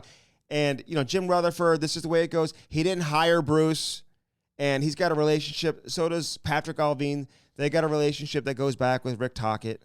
Everybody does. There's a reason why all these other coaches, man, like are kind of like, no one's like crying over like, barbecue Bruce. No one else is doing that. The fan base, I get it, and they're allowed to do whatever they want. But I just hope Rick Tocchet truly gets an opportunity from the fan base to like to do his thing. You know what I'm saying? You know what I mean? You know what I mean? Like, are they not going to let it go? Or are they just going to deal with this forever for Tocchet? Because if they don't let it go, it's going to be a tough hill to climb for Tocchet. Man, yeah, barbecue Bruce. When he had that fucking barbecue stain on his lip, like one thing like that, we've all been there. You got a bug hanging out. You got fucking this, blah blah blah. Like it just doesn't go away. Mm-hmm. And like when you watch an interview and somebody has something going on with their face, I don't give a fuck what they're saying. I'm paying attention to the barbecue stain, the bug, or whatever the fuck it is, and nothing that comes out of your mouth means shit because your face looks fucked up. Who'd they get beat badly by? Seattle? Mm-hmm. Seattle's good, man. I like them, dude. I like their name. I just like everything about them. I'd like to play for them. I like that city for the most part. You know, it's pretty expensive, but you're making money. It's cool. The travel has got to be kind of awful, I guess, but maybe not. I don't know. The Blues travel's bad. You know, it is what it is. But they got something cool, man. And we'll give the LA Kings, I'm going to give a little shout out to. Mm-hmm. They have a goal differential, of like -8? And they're like -9. That's crazy. They're just finding ways to win. No one's really talking about them. They just kind of are doing it. And Jonathan Quick, they have the worst goalie tandem going. So I don't know. It's just weird. You look at you're like, fuck the Kings. Like, Jesus, they're up there. And their goal differential is -8. It's crazy. It's kind of like what Minnesota Vikings were throughout the regular season in the NFL. Anyway. What about the Vikings? Well, they just didn't. They squeaked by games, right? They squeaked by games, and it showed whenever they played in that, in the playoffs. What do you think about Carey Price? You think he's a Hall of Famer? I think we need to get him on the podcast, and then we'll find out. Yeah, because like, listen, I gotta have him on the. We gotta have him on the pod, and then we can determine whether or not he's a Hall of Famer. Because I don't know. His interview will certainly factor into the equation, Cam. Well, I don't know. What are his numbers compared to the Hall of Fame numbers? I don't know. I think he's like 22nd overall in career wins. Okay. He had that historic season in 2015 where he was incredible, and he won the Hart Trophy, and he won the Vezina, and the Jennings. He won every award. Yep. So he had a great season. Never won the cup. I mean, he went to the Stanley Cup final, obviously, in the COVID Cup. When they're playing teams that they would never play in the first round, or whatever. God awful. That whole situation. Sorry, Tampa. Sorry, Tampa. Tampa's fucking kicking ass too. Did Jack Edwards go down to Patty? Yeah, but apparently Patty didn't He didn't say anything bad. No, I think Patty said fuck off. Kinda. Yeah. I don't think it's on video. Is there any audio of that? No. They if you see all these articles like Patty didn't, they're like these staunch headlines. They're like Patty gets his revenge, and then you read the article and it doesn't say anything, and it just shows a picture of Jack Edwards kind of kneeling down and apologizing while Patty's undoing his skates. You gotta let that go. If I'm Patty, who cares? Well, Jack's done this several times though. I know. Hey, Jack's no different than Trevor Zegras. Okay, at some point in time, maybe listen. He's crossed the line in the past. Okay, with Austin Watson and some other shit, Roman Polak and whatever. I didn't like that either. Okay, yeah, I didn't like that. So Jack Edwards has made his own bed. Yeah, and listen, I'm surprised he even walks into some of these locker rooms. To be honest for him with to you, do that. So I'll give him credit for doing that. And listen, when he came on with us, dude, he's a character. He does his thing. It is what it is. He's never been my favorite broadcaster, but whatever. He does his thing, and the Bruins fans genuinely like this guy from what I can see. They like him. But you kind of make your own bed. And eventually, I'm surprised that these guys, sometimes, man, you know how a player can get pissed. Who knows how they're going to react. But I don't think the way they made it sound, I don't know. Who knows, man. And then sue them. There's only so much they can do. But, it's not my style to bash guys like that. Because you got to respect the dude. Because you didn't fucking play, Jackie boy. Let's be honest here. And you're beaking these cats, and they're professional athletes. There's still a balance to it. You could make fun of. There's a line you could draw. You could be a homer. I get all that, but you're chirping them like you're a fucking stud Clydesdale. Meanwhile, you're chirping fucking pro athletes. It's settle down, dude. Yeah. You didn't fucking play. I don't mean to completely draw the comparison because I don't even know what Trevor Zegras said. But at the same time, it's just kind of what happens when you cross the line in general. You're going to piss people off. That was crossing the line, but there's there's different levels of that too. Different levels of that too. But let's get to the bottom of it, Trevor. Just let us know what you said. Yeah, no shit. Just be like, you know what? I apologize, but I did not say anything about his dad. Here's what I said. Yeah, there you go. And everybody's like, okay, cool. But right now he's getting chirped hardcore. And if I'm him, and I certainly didn't say it, I'm coming out and saying, can I ask you this? Whoa. How does this start? Who can watch that video and be like, oh, he just said this about his... Because you could see well, it. after they tell you beforehand, here's what he said, and then you read his lips and you're like, oh, yeah, maybe. But I would never be able to watch that on my own and be able to try to figure out what he said. Well, without somebody already having it in my head that he made a comment about his dad. Well, the cameras are right on him. And you'd be able to watch that and be like, oh, I can't believe he just said that. No, you rewind it. Because if you're doing you're watching games and you're like, wow, what's going on here? Let me dig into this because I got to tweet something out anyway. Let me figure. I could watch that 500 times and not tell you what I'd have no idea what he said. Well, I didn't know his daddy died, so I wouldn't have put it together. I would have said that, hey, you're up the press box. Who the hell came out with this? And if you're wrong, dude, the World Hockey guy. Well, if you came out and said this is what he said and you're wrong, then you need to apologize too. Well, he put the video up. He goes, look, this is what it seemed like he said, and the guy went ballistic. So it makes sense. But what if he's wrong? Well, then come out and say it. No, man. What if the guy who so what do you think happens to people on Twitter? What do you think's going to happen? Nothing. What do you think happens when dipshits on Twitter but if you're Trevor shit? Zegras and somebody's tweeting that you said this and you didn't say that, but wouldn't you be pissed off at the person who put that out there? It happens every fuck day about every fucking thing, dude. Mm-hmm. So Trevor needs to come out and be like, whoa. I would never say that. I didn't say that. Mm-hmm. I did, sure, but it had nothing to do with his daddy. And people are like, oh, okay, then fine. But right now he's getting bashed pretty good, and he's kind of he's like the face of the NHL right now. He's on the fucking. He's all over commercials and commercials. Shit. He's on he's a face of the video game. You're getting shit on. You might as well throw a rebuttal. I said it before. I question whether or not Trevor Zegras is a guy. Like, is he Pat Verbeek's cup of tea? Is this a guy that he wants to build the organization around? I'll be curious to see how this goes, because when I say build the organization, what do you mean? You want to get rid of him? Are you going to give him an 8-year contract and pay him? He's pretty good, isn't he? Yeah. But so you're not going to give him that contract, Well, you get a shit ton in return if you trade his ass. Yeah, he's a superstar, man. Do you build her? I mean, yeah, that's the problem. Because as an owner, you need this guy because he's selling tickets and he's selling jerseys. Totally, and you're in Anaheim. You need that. You need a superstar. But what if as a GM, I'm not winning a cup with this guy? Well, you don't know that. You don't know that. He's a kid. And he's a superstar, and he's getting a lot of attention, and he's getting away with a lot of stuff, and sometimes he might have to get smacked around. No, you know what you do, eventually, Andy. You're going to surround him with some. There it is. You just surround him with the right kind of guys, man. Mm-hmm. You probably said the same thing with a bunch of superstars throughout their career where you're like, I don't know, but then all of a sudden you get some fucking Mark Messier by him or somebody, and you're like, oh, or some veteran that can control him a little bit. Yeah. Because he's probably on the youngest team, one of the younger teams. He's a superstar. He's young. He doesn't know. He doesn't know enough yet to take and be a leader, and maybe they don't have the right guys surrounding him. But you can fix that without getting rid of your superstar. I mean, Holy wasn't the best leader.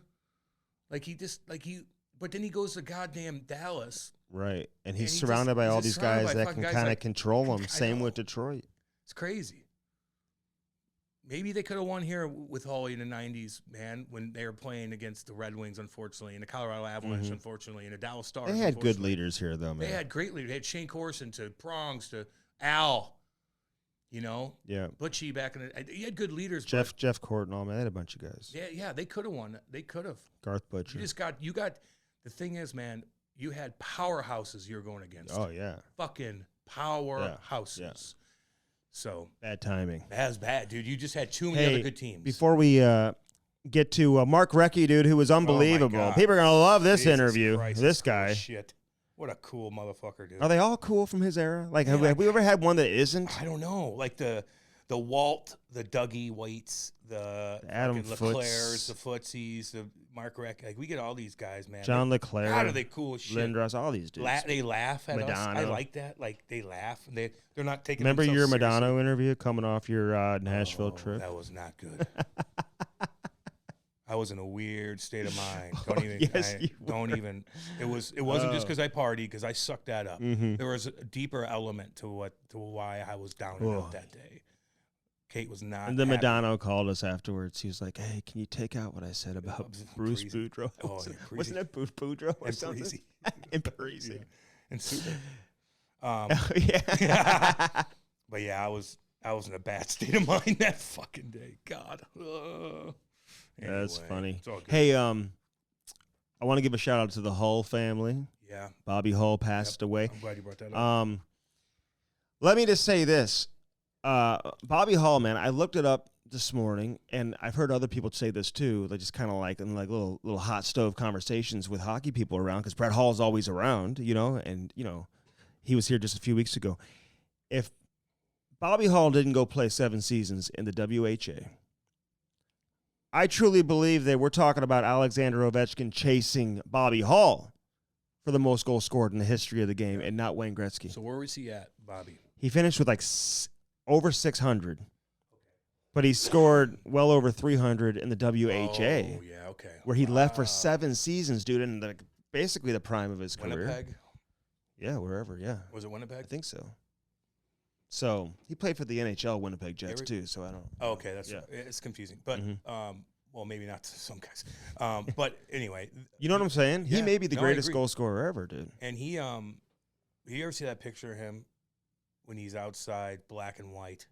He's got his shirt chiseled off, and he looks like a baddest ass dude, yeah. cut up like old man, strong as shit, kind of like Gordie Howe, kind of like John Winsick. I saw him in the locker room the other day. Good old cowboy, shit kicker. Just genetically chiseled. Yeah. And Holly looks nothing like. I mean, they got the same kind of hair, I guess. But I remember going over to Holly's house when I was suspended in Dallas. Chaser picks me up. Kelly J. He goes, "We're going to Holly. You should come with me tonight." I'm like, "Okay." We go over there. I'm like looking through his house. Like, me. I go, I saw that picture for the first time. I go, God, really? Damn. I go, he looks just like you. Which he doesn't by any stretch of the imagination. But his arms were gigantic. Now I know him and Holly. At the beginning of his life, I guess I wasn't around much. Like Holly's open. We talked at length about it. Yes. If you're going to listen to a Brett Hall interview, listen to the first one we did. Yes. And we get into everything about his life in hockey, man. I mean, the second one we already had done that interview, so it was a different type of interview, more like trying to promote his weed that he had never tried. Yeah, he doesn't try. But he's promoting it though. I mean, he's hey, but you know what? We're thinking about Brett. That's a tough situation, man, because. Emotionally, he's probably thinking about all that, just because at the end of the day, we don't have a Brett Hall if there's no Bobby Hall, he gave us Brett Hall, man. I think they reconnected later on. Oh, right? yeah. And he was around, man. I mean, he'd come in and he watched him play all the time. You see the pictures in the dressing room after Hall scored 50 and 50 and Bobby's there. Yeah, at that point in your life, that's easy to do. But when you're young. No, I get you. I know. That's when you need them. Yeah. You don't need them when you're already up there. But Brett always talked, for the most part, very positively about their relationship and Bobby in general, except for when we had him on for an interview. Like when I heard him in other interviews and stuff like that, he's talking about how great of a player he is, He maybe touched on it with some other stuff. I don't remember him really getting as deep into it in other interviews as much as maybe he did with ours. Yeah, no, because he was like, no, like, I think he was. I don't know if many people asked him a whole lot about it either. I got to re-listen to it, but I remember him being like, "No, it was." Yeah. But that's tough, man. But he lived a long time. What, 80? 84. Fuck, that's a damn right. 84. And he liked to have fun, man. He was the life of the party, also. Yeah. I think he liked the women a little bit. Hey, he liked them. I know he got a hair. Oh, did he? Oh, he must have. Look at pictures of him when he's playing, and then look at it afterwards. Maybe. Good for him. Yeah. Well, that's what you do. What an era to be a superstar right now. They weren't making a ton of money, but that's a terrible era. No, they weren't making a ton of money, but off the ice, I think they kind of had their way. Well, everybody does, man. Yeah. And don't get me wrong. It's like Mickey Mantle, dude. There's no cell phones, but like those old school guys that were so dominant and so popular. You don't think Joe DiMaggio and Mickey Mantle and Joe Namath and those guys lived the life, dude? Well, yeah. He was like that. I'm just saying, but the money thing, like. They didn't make that much money. No, but in relative for those times, they were still perfect. I mean, they were okay. Dude, he left to go to the WHA because they paid him $1 million a year, dude. No one was making $1 million. No one's touching that, dude. He's rich. Yeah, he made, but back then, dude, no one. You're just not making 10, 11 million bucks, dude. But nobody's making $1 million except him. Yeah, I know. But there's a lot of guys that played in that era too, that were damn good players, and they're like, "Fuck me," like I gotta work. Oh yeah, I gotta goddamn work, man. Yeah. Legit work, not because I'm bored. No, I gotta get a job. I gotta get a job. Yeah. You know? Bobby didn't. We signed – well, when you're that big, you sign autographs. That's why you wouldn't sign autographs for anybody. Oh, he wouldn't? That's what I heard. And that's so I think he made a lot of money off of that. I don't know if that's accurate. Okay. I've seen him sign autographs for like kids and stuff like that. Okay. What, he's going to say no? Yeah. Really? Yeah. I think I never see Brett turn down a kid. No. But I think Bobby had. I don't. Maybe I'm wrong on that. Yeah, I don't know. I heard that he's. That's something Zegras would say. Oh yeah. Without knowing if it's shit. Maybe I'm wrong on that, but you know, I hate some guys are like. I hate to even jump on Zegras. So listen, I'm going to say it for the 20th time. If he didn't say what he's being accused of saying, then he is innocent. Well, then he's got to come out and say it. But you got to come out and protect yourself, defend yourself, exactly. Please. Defend yourself. You're getting robbed. God, you're getting robbed. Say something. And you know what? When we put this out tomorrow, he might. He may have. I don't want to get 50 goddamn texts like, Cam, you're wrong. Well, okay. Right. Well, we didn't know. Sorry. At the time. Trying to entertain all y'all. You know that. All right, Mark Recchi, man. Great story here. Let's get to it. As always, brought to you by Hair Club and hairclub.com. 800-279-7878. Hair Club by Hans, Cam. I'm right. And we're meeting up with Hans, too. We're going to do some stuff with them in St. Louis. Hell yeah. Yeah. Easy peasy, baby. Mm-hmm. Get that done. Landing page is set up. Get there today. And you'll get like whatever, a couple $100 off your first consultation. So it's a pretty good deal if you sign up from our landing page. But walk in there, feel good about yourself, be confident, but then come out even more confident. Yeah, you're like, damn right, I'm getting this done. It's finally going to happen. It's an easy process. You know, I could make payment plans on it. Yeah, man. And once you get it going, once you get done with that surgery, the procedure, shouldn't call it procedure. Yes. It's so easy. I went in there. It took a couple of hours. They did their thing. They were very gentle with me. And once you're done, you over the time, like days go by, you're like, oh snap, it's starting to grow back. It's a great feeling. It truly is. Yeah, no doubt. Get it done and get it done now. Don't get it done and get it done now. First form. I'm still listen. I saw the results immediately after going in there for one workout with Nick. You look big, man. Okay. I was like walking around, felt like I belonged in there. Yeah, you look like it. People were like, "Hey, which department do you work in?" The Jack department. In back. There's some girls in there that look jacked. There's some jacked girls. Jacked quadzillas. Yeah. Badass. Oh yeah. Well, they compete probably. Throwing fucking weight around. Yeah. Yeah. I think Nick Clements went down to Austin for a CrossFit. I'm not into the competition CrossFit stuff. I just want to look good, you know.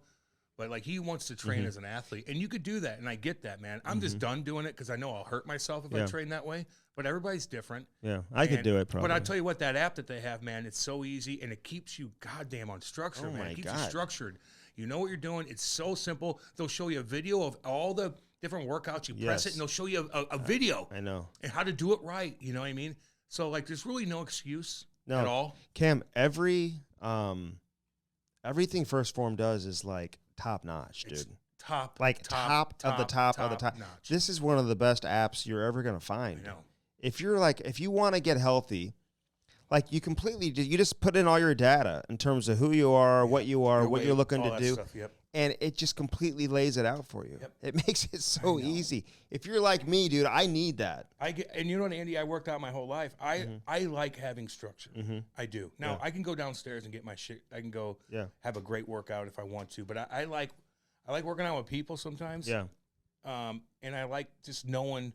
Just have something, just boom, right there. Yeah. And I type it in, and I put my reps in, and all of a sudden it says pays due, dues paid. Dues paid. And once that's there, you feel damn good. You make a little flexy flex.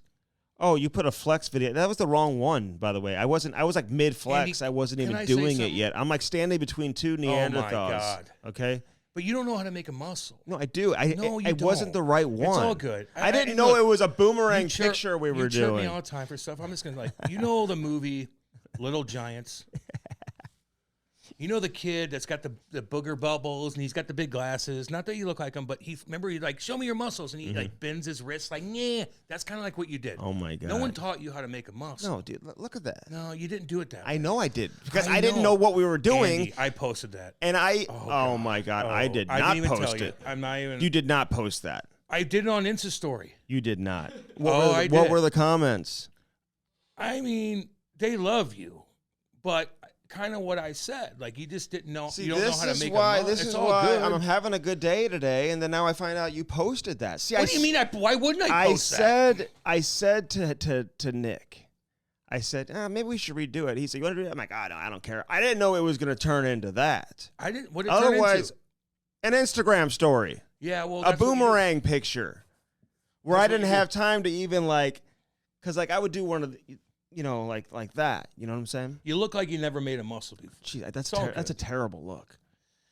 That's There's a worse looks terrible than that. look. Well, I apologize to the people out there. That was not a real picture. No, they laughed. That was Trust not me. a real picture. Hey, Don't apologize. because I went to one of my favorite restaurants over the weekend, Cam. But there was this dude who was walking around harassing people. Are you serious? And he sat down at our table and started taking pictures of me and my wife. Are you serious? With his phone, yeah. And they kicked him out, called the police, I think. Yes. Oh, no? He was by himself. Why? Wow, that's weird. So we're just having dinner. And you know how Laurie is? Laurie's like, hi, la, la, la, la, la. Everything's great. I'm like, what? No, get the I'm fuck like, away. Bro, what are you doing? Date night. He's taking pictures. Okay? So I'm thinking I know the guy. He looked like a normal, middle-aged dude, but he was by himself, and I find out after he walked out, and then he was harassing, women and stuff like that on the sidewalk outside of there. Oh, my God. And I find out from the people who worked there that he was, going around harassing different customers and stuff like that. So put your foot down next so time, Andy. Jesus the people were Christ. so nice that they sent over an appetizer. Okay. It was like a deer meat appetizer. I don't want that. I was like, You okay. sure about that? Oh, yeah. I don't think it was deer meat. It was. Venison? Venison. They gave you venison? I was asking the guy, the waiter. They know you don't like... No, because we were talking about venison. I had no idea venison was deer meat. Oh, Jesus. So I didn't even order it. We ordered something else. It was like a blue cheese au gratin or something like that. It was very good, actually. And I didn't order the venison, but he must have thought that I liked it because I was asking about it.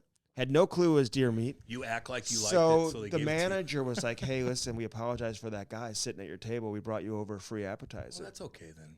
And I was like, all right, we can't waste this. I told him. You ate meat, eh? No. I gave it back to I'm like, listen, I don't want this to go to waste. Just give it to somebody else or whatever. So the wait staff ended up eating it and whatever, Okay, which was that's cool. fine, You know, it was fine. They were all, but then they gave us a free dessert That's cool. afterwards, Listen, you know? You can't have a weirdo in your restaurant No, you harassing can't. people. You got to can't. put your foot down on it. And Yeah. Andy, I can picture Andy sitting down with his wife like, hi, how are you? And the guy sits down taking pictures and taking your food and grabbing it. And you're like, oh, this is normal. No, it's not. That one dude started I would've taking lost my that mind. one guy started taking my food in Nashville that one time, remember? No? Yeah, I remember In that story. Nashville? When did we go to Nashville? No, I was with my wife. Oh, fuck. And yeah, we were that's eating right. dinner on the Andy, rooftop do I bar. gotta go everywhere and with this you? guy started eating my French fries and stuff. Andy, Jesus, that is Or no, it such- wasn't French fries. I don't know what it was. I forget what it was, but he was eating it off my Oh, plate man. with his You gotta fingers. Stick up for yourself, brother. Jesus. What do I do? Create like a scene? Get the fuck Oh, outta I said, here. dude, you can't stay. Get here. out of here. Get this guy. What is this guy doing? Yeah. Get him out of here. Yeah, Like, I don't know this guy. He's taking. Get him out before I yeah. throw him out the window. You know, So like, Jesus. I'm looking forward to a really fun night. Yeah. And right when we walk in, my wife sees somebody that she knows, and I'm like, okay, all right. I'm not in the Of course mood she to does. have conversation Yeah. here, like whatever. I just want to When chill. you're out and about. You better be in the mood for that. No, but I'm just saying, I just want to chill with my wife and just I get eat and that. have a great night, Yeah. quiet night. They put us at the table right next to them, Yeah. and so they were like, no, it was like 2 or 3 tables down, and the other couple's like, hey guys, just sit right next to us. Come on, we can move. We'll go to the foretop over there. We can move. I was in the worst spot, dude. I didn't know what to do. Say no. I want to hang with her. And I said, Say that. you know what? We're just going to sit down Yeah. here. So then the manager comes back over. She's like, do you want me to set up a table for you to sit with them? I said, no. No. I want to She be with my started wife. laughing. I was like, no. I don't even know them that well. I don't know them. No. Then Jesus, Andy. That's easy. These But are then I easy felt things. like I was being a dick. No, man. No, you're on a date with your wife, dude. No, I don't. You could always talk to people and be nice, but like They're I don't super need to, nice. I talked to them I on don't the wanna way sit out. next They were to really you. nice. And I would have no issue with it, but like we had to talk about some things too, like nothing like bad or No, anything, but like my that's your kids alone related and stuff like that. That's It's your just- alone time. yeah. You got to get a babysitter. You're paying for it. Like Yeah, no, yeah. dude, you're no, man. Stick up for yourself when it Yes. comes to that shit. Yeah. And then the other Damn. dude comes and sits with us. Oh Jesus. Jesus Christ. But I felt confident because of First Form I could handle anything that came my way that night. So I was able to handle it. And go to our landing page there because it helps us, guys. Firstform.com/Cam Strick. Yeah. Order everything from there. Please do. That helps us out a lot. It helps them out. Did you really give Travis a pair of sweatpants, First Form sweatpants for his birthday, and then take them back? Well, it didn't fit him. No. You took them back. He told me you gave them to him, and then you took them back. Why would I give him sweatpants that don't fit him and have him keep them? I'm going to give him some. I'm giving my dad. They fit my dad. They didn't fit Travis. And I'm like, no, give them back to me then. I gave him a badass shirt, too. He liked the shirt. Yeah. He said you let him keep the shirt. Well, he's lucky he got anything. He had my presence that night, meaning like I was there entertaining him. Presence, So I don't need to give gifts, but I gave him a gift anyway. Okay. I gave him other things that night, too. He was good to go. Okay, good. Jeez Louise. All right, Sparks, baby, SPARX, the only way to skate sharpen. I had another hockey dad, really good guy, by the way, brought his skates over and his kids' skates. He said, hey, do you mind sharpening these for me? I said, no problem whatsoever. He's like, dude, this is the greatest thing ever. Guess who's getting a Sparks? He is. Of course. Funny how that works. Use that promo code Cam and Strick, I told him, too. You're going to save more money than you'll save on Black Friday and Cyber Monday. Which means it's the best deal of the year, Cam. Why don't you say that? To say you'll save money. It's the best deal of the year. Did you give me your skates? You should bring me your skates. Oh, okay. Just bring me your skates. You know where they're at? They're at I'll sharpen them up. I'd be happy to sharpen them up for you. But I decided I could never be an equipment trainer and do that all day long, every day, to sharpen skates. That's a grind, man. Those guys grind it out. Now, the Sparks makes it easier than it used to be. Like these guys like Bert and whatever who have to like use the machine and like, this thing just does it on its own. Yeah. But those guys that do, the trainers, man, that's why we love them so much, and we always took them out, tip them out, just took care of them because they like that though. They want to be hands-on. They fix everything. They want to help you. They feel good helping you. I love that, man. Can't have a team without those guys. Man, dude, the trainers are so cool. I'm just saying, I don't know if I could just do that type of work, man. No, I couldn't do it either. No. My hands are too big. I can't like screw things on. And, like dropping everything. Could you imagine if like McDavid breaks his stick and he needs to Cam, give him a stick. Well, how about the guy? Is it the trainer? And I think this might be a little too much. This would be a pain in the ass for me if I was a trainer. But I think the guy on Tampa Bay Lightning sits and stares and touches the sticks every time a player on the Lightning is on the ice and has the puck. He's on it. Has the puck. He has his hand on the stick. Boom, hands on the stick. Hand. Wow. And I was like, damn, that sucks. You have to do that. I know. But, that's what they're committed, man. I like that a lot, dude. I truly do. Did you see? I'll give Connor McDavid. I heard this is true. And, I like Connor, man. He's so fun to watch. Me too. He's kind of boring when he talks, but that's okay. He maybe smile more, but that's okay. But the other day, they're up 4 on Chicago. And I read, and it could be wrong because everything's fucking wrong. They put that goalie in there? He put the goalie in because Connor's like, put him in for the last 2 minutes. I think that's kind of cool. But it might be. Why was he dressed? Because the other goalie. So is he the E-Bug? Yeah, he's E-Bug. I don't know. I don't love it. It's a Bush League thing, dude. I mean, listen. It's a Bush League thing. As a guy who grew up playing hockey my entire life and not making it and seeing NHL players up close and personal and how good these guys are and how hard they grind and the fact that they're like machines out there. And then I see these guys in the American League who have put in just as much work, who never even get that opportunity to play in the NHL. And you put in a guy who's not even capable at that codes. level. Yeah. You put him in the NHL because you think it's like a fun, it's like it's some exhibition. What is this? It's like a men's league. It's a Bush League. So don't do that. I hate the whole E-Bug thing. It's goofy. Listen, it's the only sport. You think LeBron James is going to like call somebody out of the stands and put him in there at the end of the game? He's going to whine like a bitch. I know. Did you see him the other day? God, is he whining? Well, you know what I'm saying? A quarterback. Just think of the quarterback gets hurt in the NFC Championship. And they bring in a guy who works. They had Christian McCaffrey be quarterback. They look stupid too. Works at Foot Locker. They look stupid too. 49ers looked stupid. The whole thing was like horrible. Bring in some guy who's selling cars who used to play football in high school. I know, but I get you, man. Well, what do? Pay a guy $100,000? So I think I'm right with how you started the story. I agree with you. Connor is a cool dude, and I'm sure he did that. Yeah, I would have done it too. I would have won it. But at the same time, I don't know, man. Like, what a league. Well, yeah, it's Bush League. Like, the other leagues are looking at that like that is fucking embarrassing. It's just embarrassing. You guys are already, down in the bottom I don't of the get pit. all excited about the E-Bug stories like everybody else thinks. Oh, this is the most amazing thing. No, it's not. I want to see real NHL players play in the NHL. Or a guy that or the guy that, is still playing somewhere, and you get. Yeah. I don't know. I don't know how to do it, man. How does the guy feel who's played 600 games in the American League that can't get called up? I don't know. And you put the guy who like repairs windshields in the freaking game. You know what I'm saying? Yeah. And Although I think he plays college hockey. And he did, but he's not doing it anymore. They call anymore. it university hockey. Yeah, university up there. So anyway, In Edmonton. whatever. It's all good. It's all good. Way to go, Jay. And Woodcroft, you put him in. Put him in, and he made a save. Put him in. Blocker save, I believe. So get your Sparks skate sharpener. Get it today. Bellman. Well, good thing I had my shit kick. I was going to say, man, you rolled in today. Oh, that monster.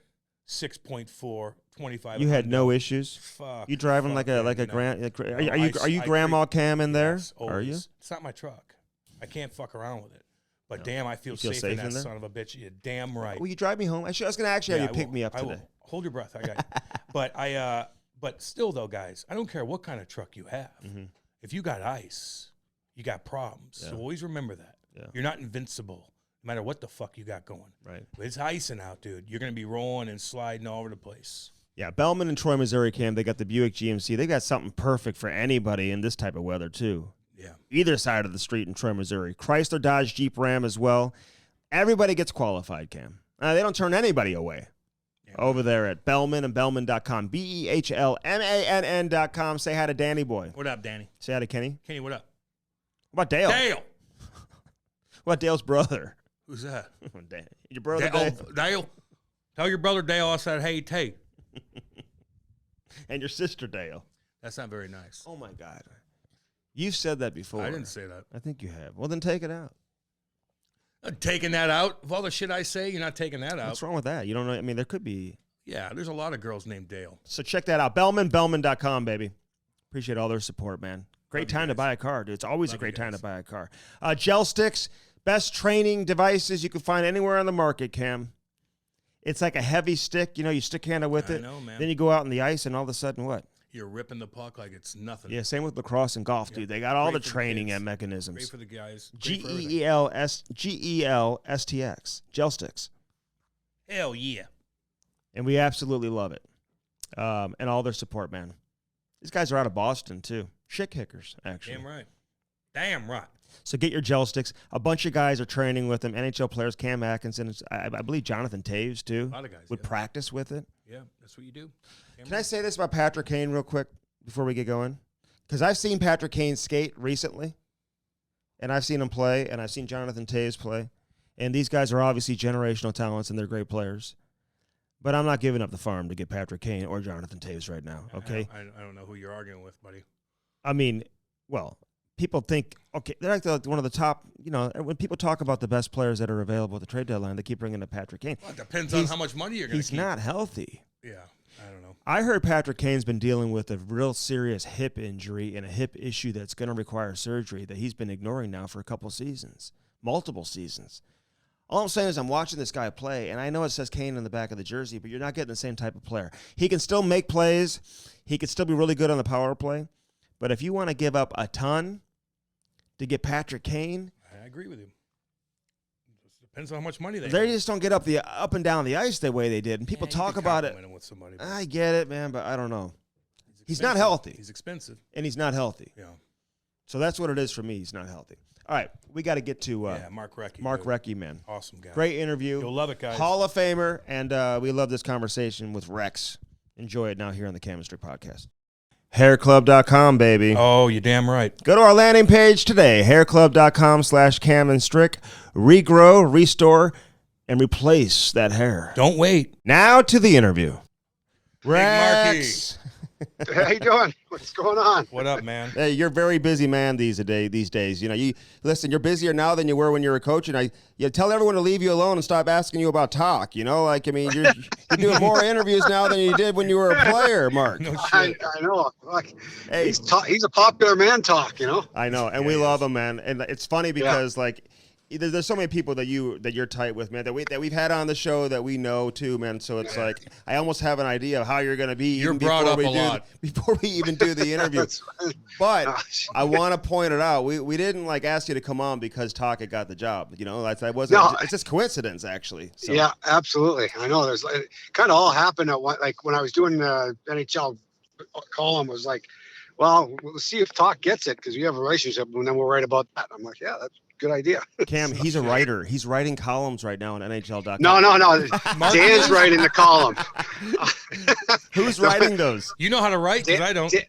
Yeah, no, me neither. Dan Rosen, him and I, we talk, and then he puts it in good form. Like, it makes me look like I know what I'm talking about. So it's like a ghostwriter. It's like, I'll tell you what I want to write, but you got to write it, So exactly.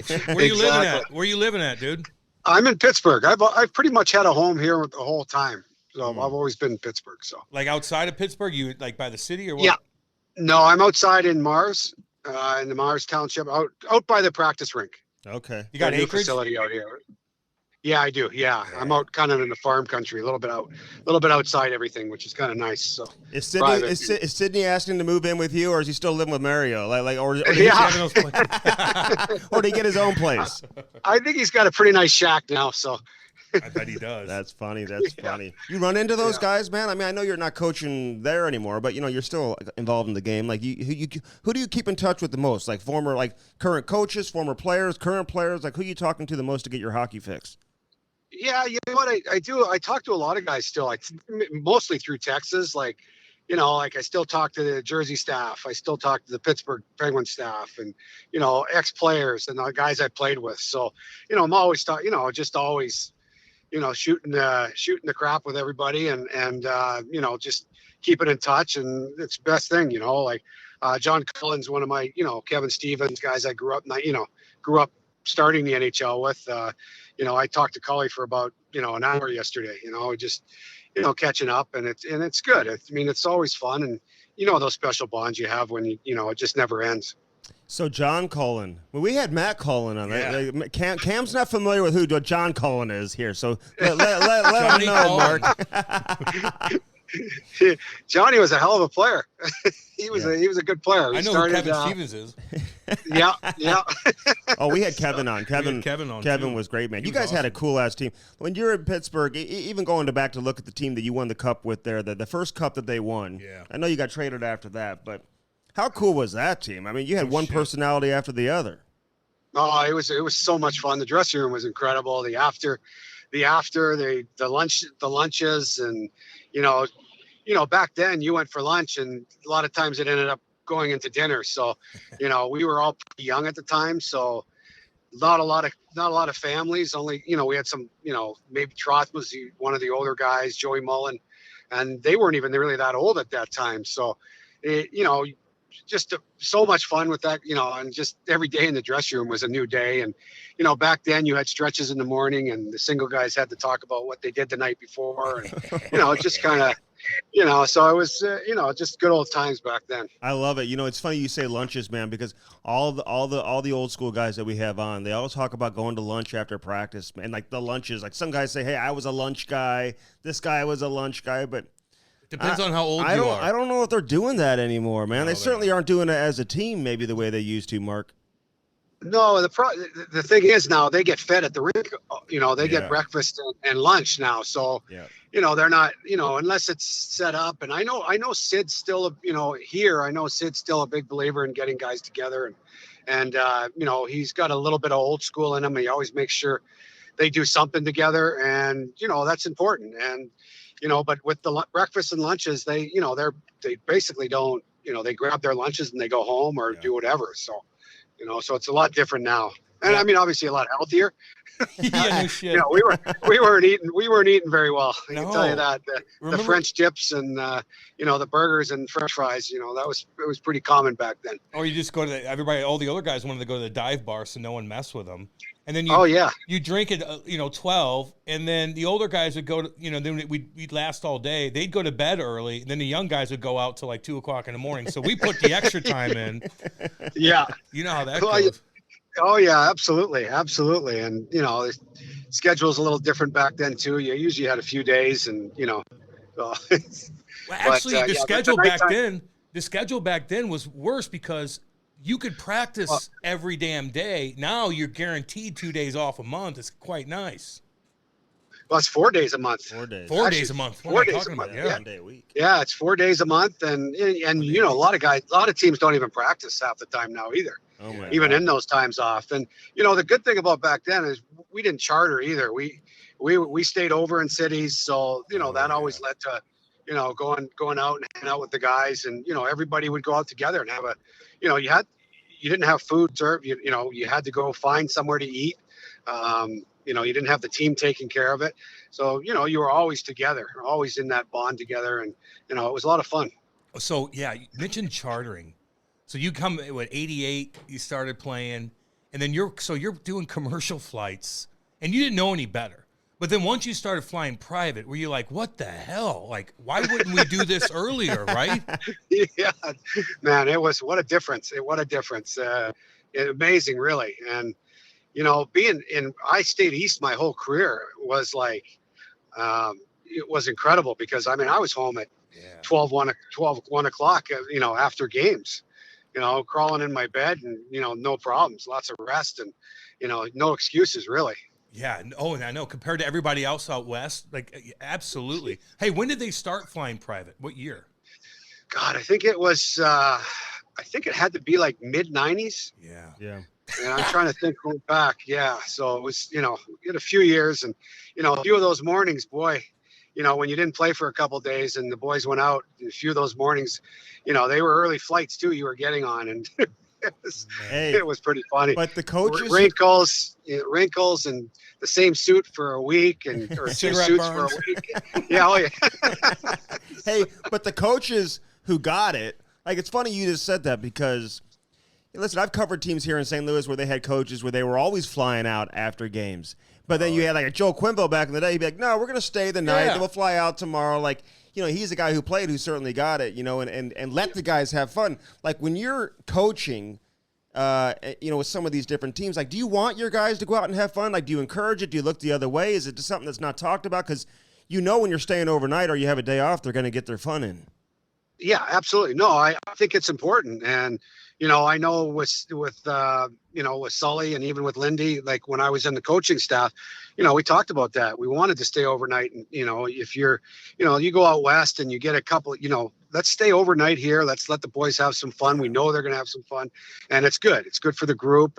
And so you still have to, I still think it's a big part of it, being able to, to get together after a game and going all out and doing something fun. And, whether it's a rookie dinner setup or, anything, just knowing that it's the right time.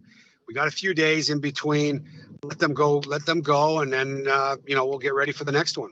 Yeah. That's the attitude to have, man. You can't just lock these guys up and they're going to rebel against you. Hey, how was playing with Mario? Okay, you're a young kid. Like, was he just like? I feel like he does no wrong. I mean, was he normal to go out with? Could he go out? Was it just like a different animal hanging out with him? Well, it was different back then too. A lot different. There was no cell phones. There was no anything. So we first, when I played with Mario, it was incredible. He came out and hung out with us, and he was no different than us. He liked to have a couple beers but he really enjoyed being around his teammates, and he was a great teammate. And, always the class of the group, and just like a super person. And it's, and talent wise, it's just like, you get on the ice with him. It's like, holy, like there was never a bad pass to him. So I can tell you that. Hey, Rex, I want to know, because right now they make such a big deal, right? When Crosby plays Ovechkin, it's like, and it should be, right? It's creating headlines all over the league. People get pumped up. They want to watch it. Matthews versus McDavid, whoever it is. When Mario played Gretzky, like, was that talked about leading up to the game, in the dressing room? Like, how do you think Mario approached those games? Was that like a real competition for him to say, you know what, I'm the best player in the world? Yeah. Like, I don't know how Gretzky approached it. We've had him on. We didn't really talk about it with Mario, but you play with him. Like, how big of a game was that for Mario? Well, it would have been a big game. I mean, he was an extremely competitive person. I mean, with his demeanor, you would never know it, but he has a competitive side that's incredible. And he would have been pumped up for that, no question. And he was. And, and those were just amazing. Like, you get on the ice with that group of people, and, they had Messier and, Cough until he got traded here. Like, you think about the players on both sides was incredible. What about Yogs? I played with Yogs in Jersey for a little bit. I absolutely loved him. Sat next to him. You know, he was pretty hardcore, and he'd take 2.5-minute shifts, and it kind of fucked me over a couple times. Cam was on his line, Mark. They were on the same line together. Rex, 2.5-minute shifts, and I would get screwed over every single time. I know, but he was hilarious, and I really I was drawn to the guy. He was so funny. Like, how was he when he was young? That long ass mullet. Were you guys what the fuck is this guy? Then he goes out there and he has a puck the whole game. Yeah, no, he was 18 and 19, you know, he was just a raw kid when I saw him. I mean, you could see his talent though. It was sick, like how talented he was. And then he had a great work ethic. He was in the gym all the time. He's getting stronger. Then he came as a 19-year-old. I got traded later, but you know, you could see him starting to dominate games and starting to be a difference maker every night. And then once he got to the point where he was 220 pounds. I mean, Christ, he'd stick his big ass out and no one could check him. It was like unbelievable. And, you know, he did have some endurance. I can tell you that. I mean, he was a fit guy, and, you know, he probably knew you were behind it. So that's why he probably stayed out there a little longer, I guess. I know that ass. I know. Hey, when did he start, like, you know, you hear all the stories about him, you know, having the keys to the rink and going there for midnight skates and skating with a weighted vest on and weighted ankles and all that stuff. Like, was he doing that as a young kid? I'm just curious who would have had that influence on him. Yeah, I'm not really sure. He wasn't doing it in Pitt. He wasn't doing it in Pitt at the time. You know, maybe it started in Washington. Maybe I did know I was part of Dallas when I was helping out Dallas a little bit when he was there, and I know he was doing it then.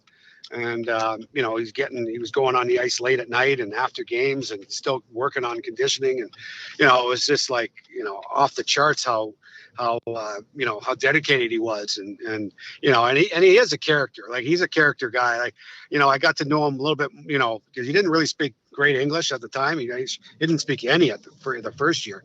But he, you know, he's a real kid. He's quick witted. He's funny. Like, he's not afraid to say what's on his mind. And it's, you know, I got to be around him a little bit more later, and it was fun to be around him. Hey, listen, man, I'm curious to know how good you were when you were a kid, because like your junior numbers are crazy. Oh.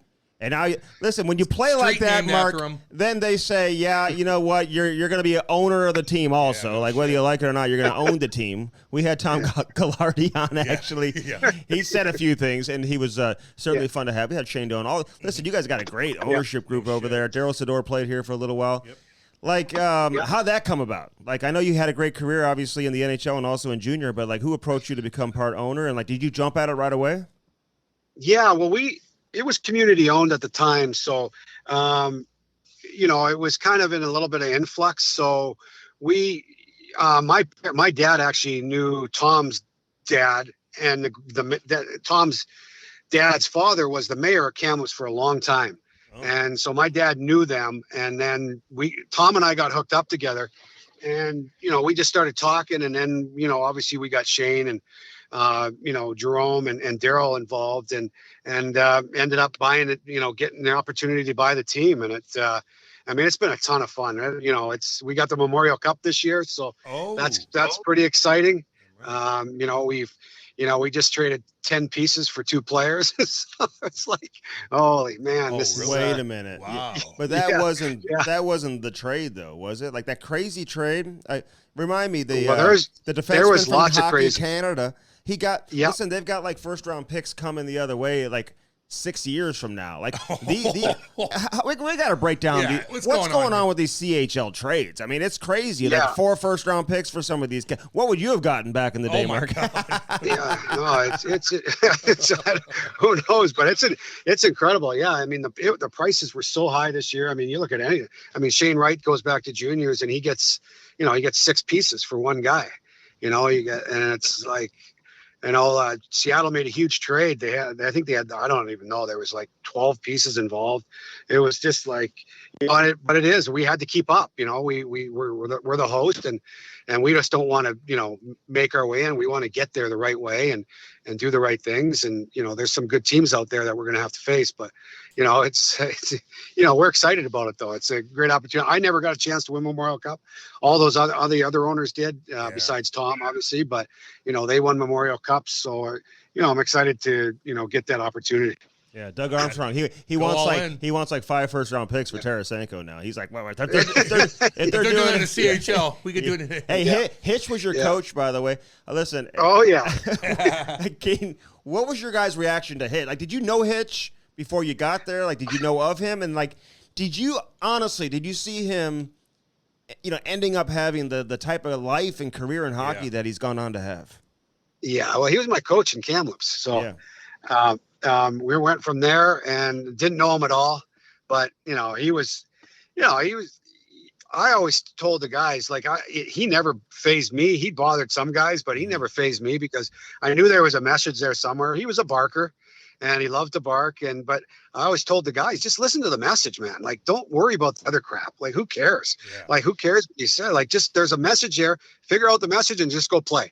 Because he's going to bark at you, so don't worry about it. But some guys can't handle it, and some guys couldn't handle it. But he was an incredibly smart coach, though. Really, really smart. And he understood the game. He studied the game. It was everything to him. And I really enjoyed him. And as a coach, but some players couldn't stand it and didn't like that constant barking, and I was able to just push it aside and know how to figure it out. Yeah, he's loved down here, man. He was great with the media and all that shit, and he grinded it and worked his way up, and he's well respected one way or the other. Hey, back in absolutely in '88, you guys go to the Soviet Union. Like, how was that in '88? Nonetheless, before pre. But, like, how was that? Were you guys, like, when you flew down there, and I know you won gold, but when you flew in the Soviet Union, we were like, damn, this is a different world over here.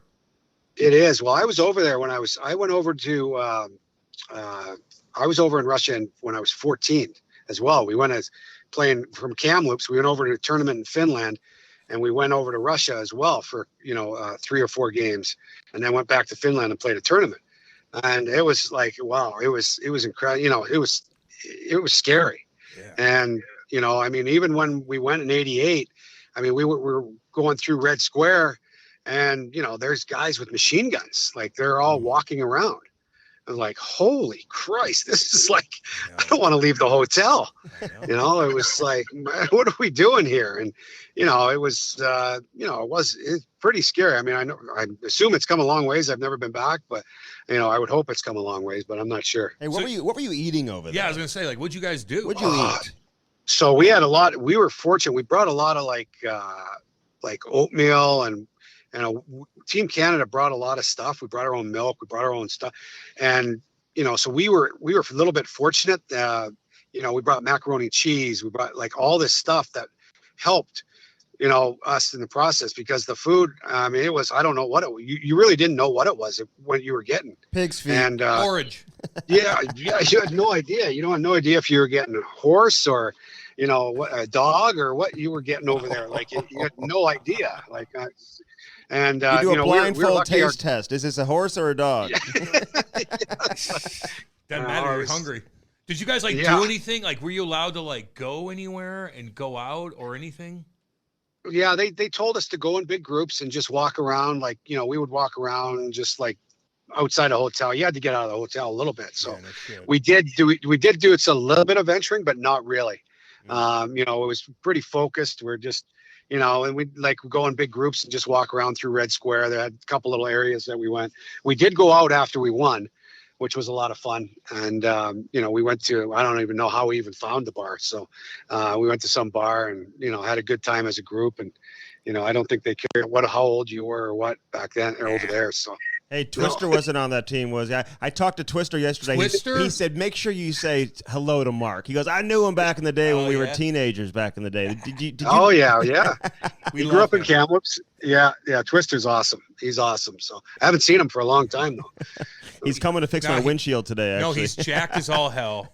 He looks the same. He does. He looks the same. Does he have his gym still?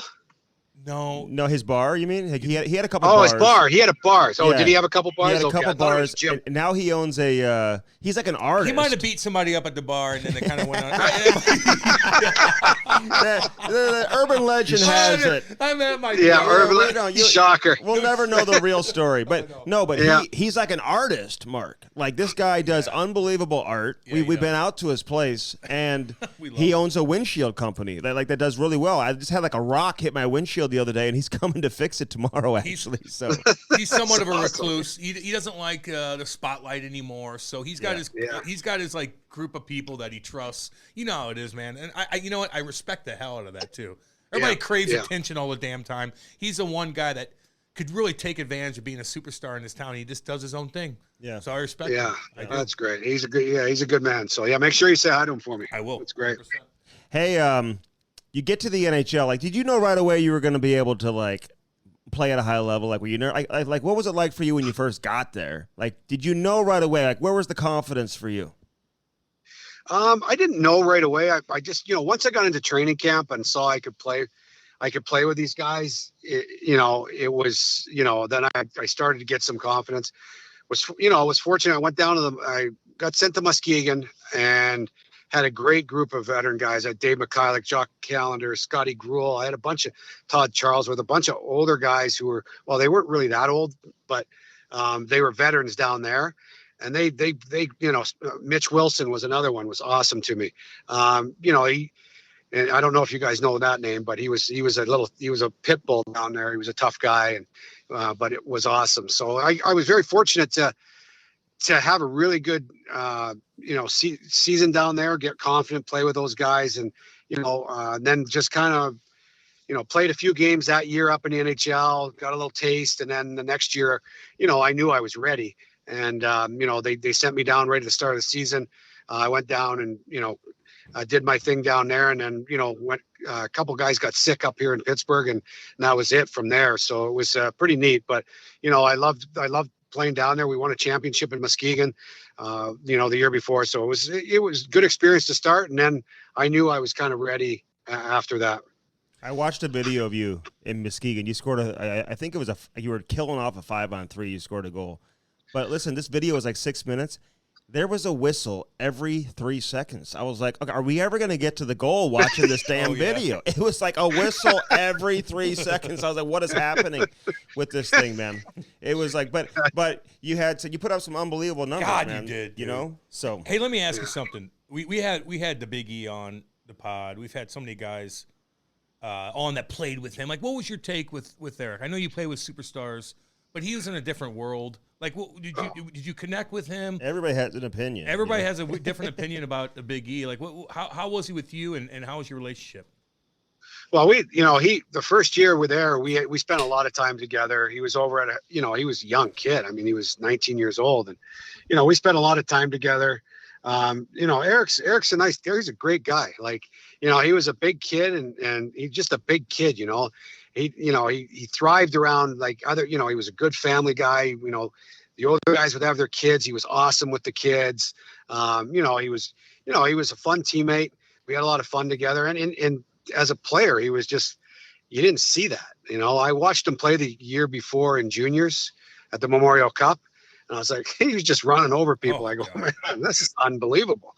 I've never seen anything like this. I mean, the guys would, try and hit him, and he'd just run over them. And to see that size, that be able to skate and score and make plays, like he had great hockey sense. And, he was a whole package. And it really unfortunate, that the concussions railed here.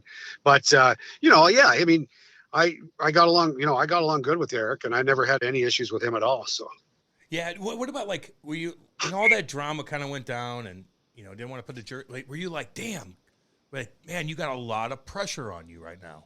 This is like what went down. Like, it's unbelievable as being that young. Now you're in NHL. You don't want to play for a certain team. And a big trade goes on. Were you just sitting back, like, looking at him, like, damn, there's just a lot of pressure on you? Oh, that's a ton of pressure. And he handled it well. It worked out great. He handled it well. And, But I'm glad it wasn't me. I can tell you that. That's that's a big load on your shoulders, and that's when he first came, that's what we all, the whole team tried to help him through everything, and we were always trying to be there for him. Like we understand that, and try and make it as easy as possible for him as a teammate and as a friend. Listen, you put up some crazy. I think in Philly, right? You had the back-to-back seasons with 100+ points. Yeah, he did. And then they trade you to Montreal. Like, what was that all about? Like, why would they trade you to Montreal after a handful of games after you're just like tearing it up for like 2 consecutive seasons? Yeah, you know what?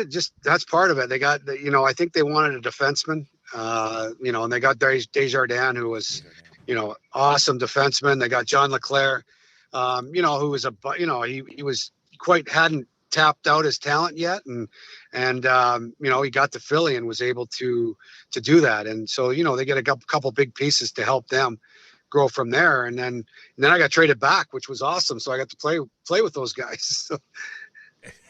Yeah, it is crazy. Listen, you played in 4 different decades. Like, you look through your career and the NHL as a whole, and how you started with the hooking and clutching and all that shit. And then at the end, like, what's the biggest difference? What's the best thing the NHL's done since you've been playing for your career? Like, something they implemented that you're like, damn, this worked out. And maybe something that they didn't do that they should have done. I know this is a confusing question, but you catch my drift on this? Yeah. Yeah. You know what? The hooking and clutching, they definitely had to give. I mean, that was – you're getting fucking lassoed going down the ice. It was incredible. I mean, you see go back and look at the videos and what they're doing to Mario and Gretz and anybody really, and they could just bear hug you. And Johnny Leclerc and I used to get off the ice and go, well, we just spent a minute and a half in there and we didn't even get a goddamn shot on net because we were getting mugged in the corner. I know. So and it was just you go through the neutral zone, the guy's just riding along with you. It's like, oh. You were exhausted, but yeah. So, but taking that out it helped speed the game up. That was awesome. I still like the aggression in the game. I still think it's important. You got to have, be able to hold people accountable, and I think that's gone away a little bit.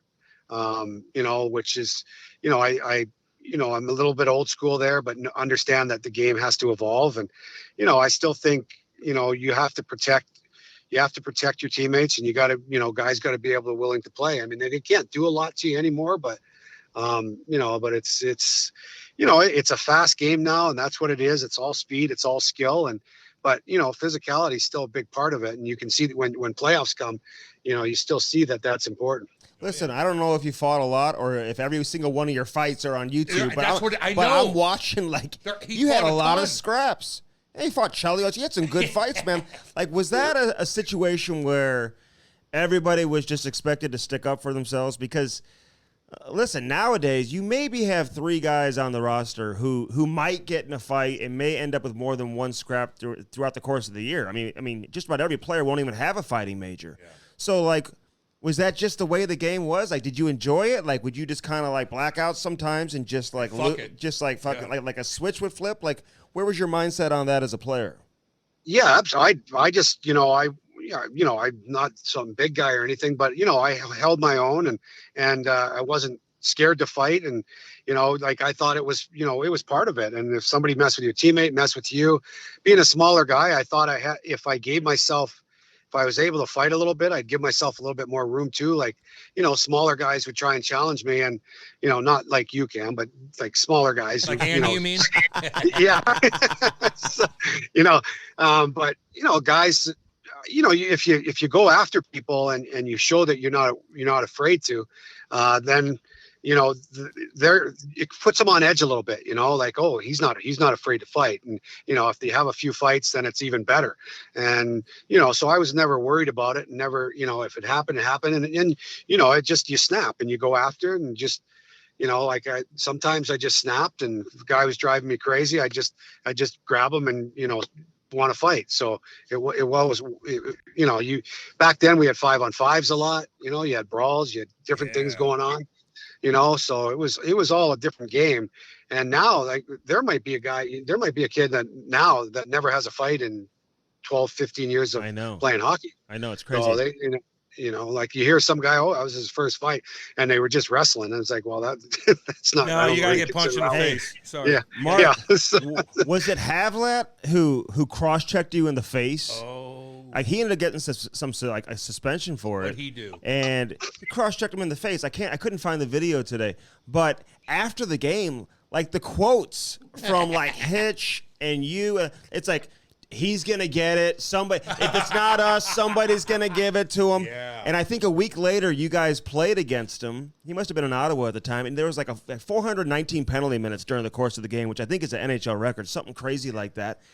And like going into the game, you guys knew it was probably going to be a little bit of a melee, right? I mean, could you imagine somebody saying that today after a game, being like, "Oh, he's going to get it. We're going to see him in a week, and he's going to get his. Like we're going to feed it to him." Like nobody would say that now, Mark. The best thing about it is whoever did the discipline gave him 3 games, and we played him the 4th. That was the best thing. Was that Berkey? Was that Berkey? Yeah, Berkey did. I'm not sure if it was Berkey or it might have been Coley. I'm not sure if Coley was the guy. Yeah.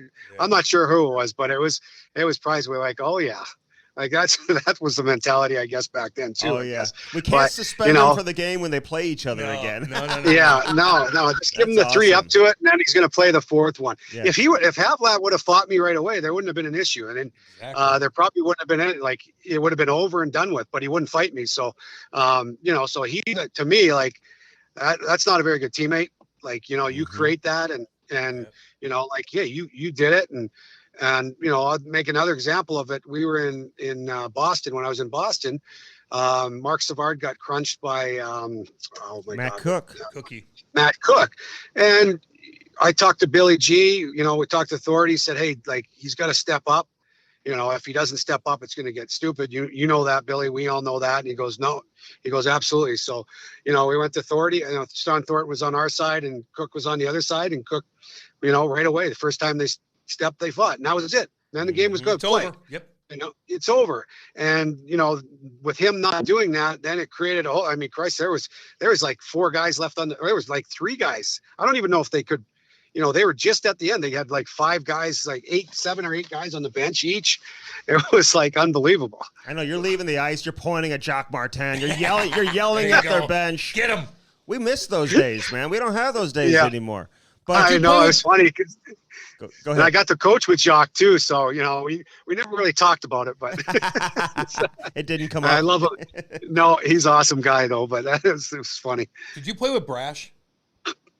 Oh yeah, I played with Brash. Yeah. Did you see him the other day? There's a video of Brash. He's in the senior hockey league, man. I know he's been through a tough time. He's taken on like 3 guys. He's knocking guys out. Like, was he? No way. Yes, dude. Look that up, Rex, man. I'm telling you. So he's still doing that. I know he was working at Tim Hortons. I know he went through tough times, and we tried to get him on and talk to him. Hopefully, can't find his number. And people are trying to get a hold of him to help him too. By the way, just so you know. Yeah. But like, how was he as a player? Could you talk to him? He was so scary. I played against him, and I'm like, fuck.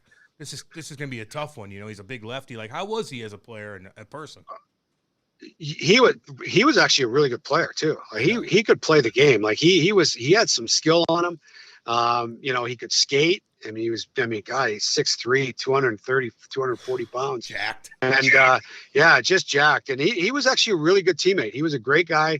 I loved him to death. Like we had a great relationship, and he was fun to be around. He was just a big dude. And he was, tough as nails. Like he was tough. He knew how to fight. He knew how to protect himself.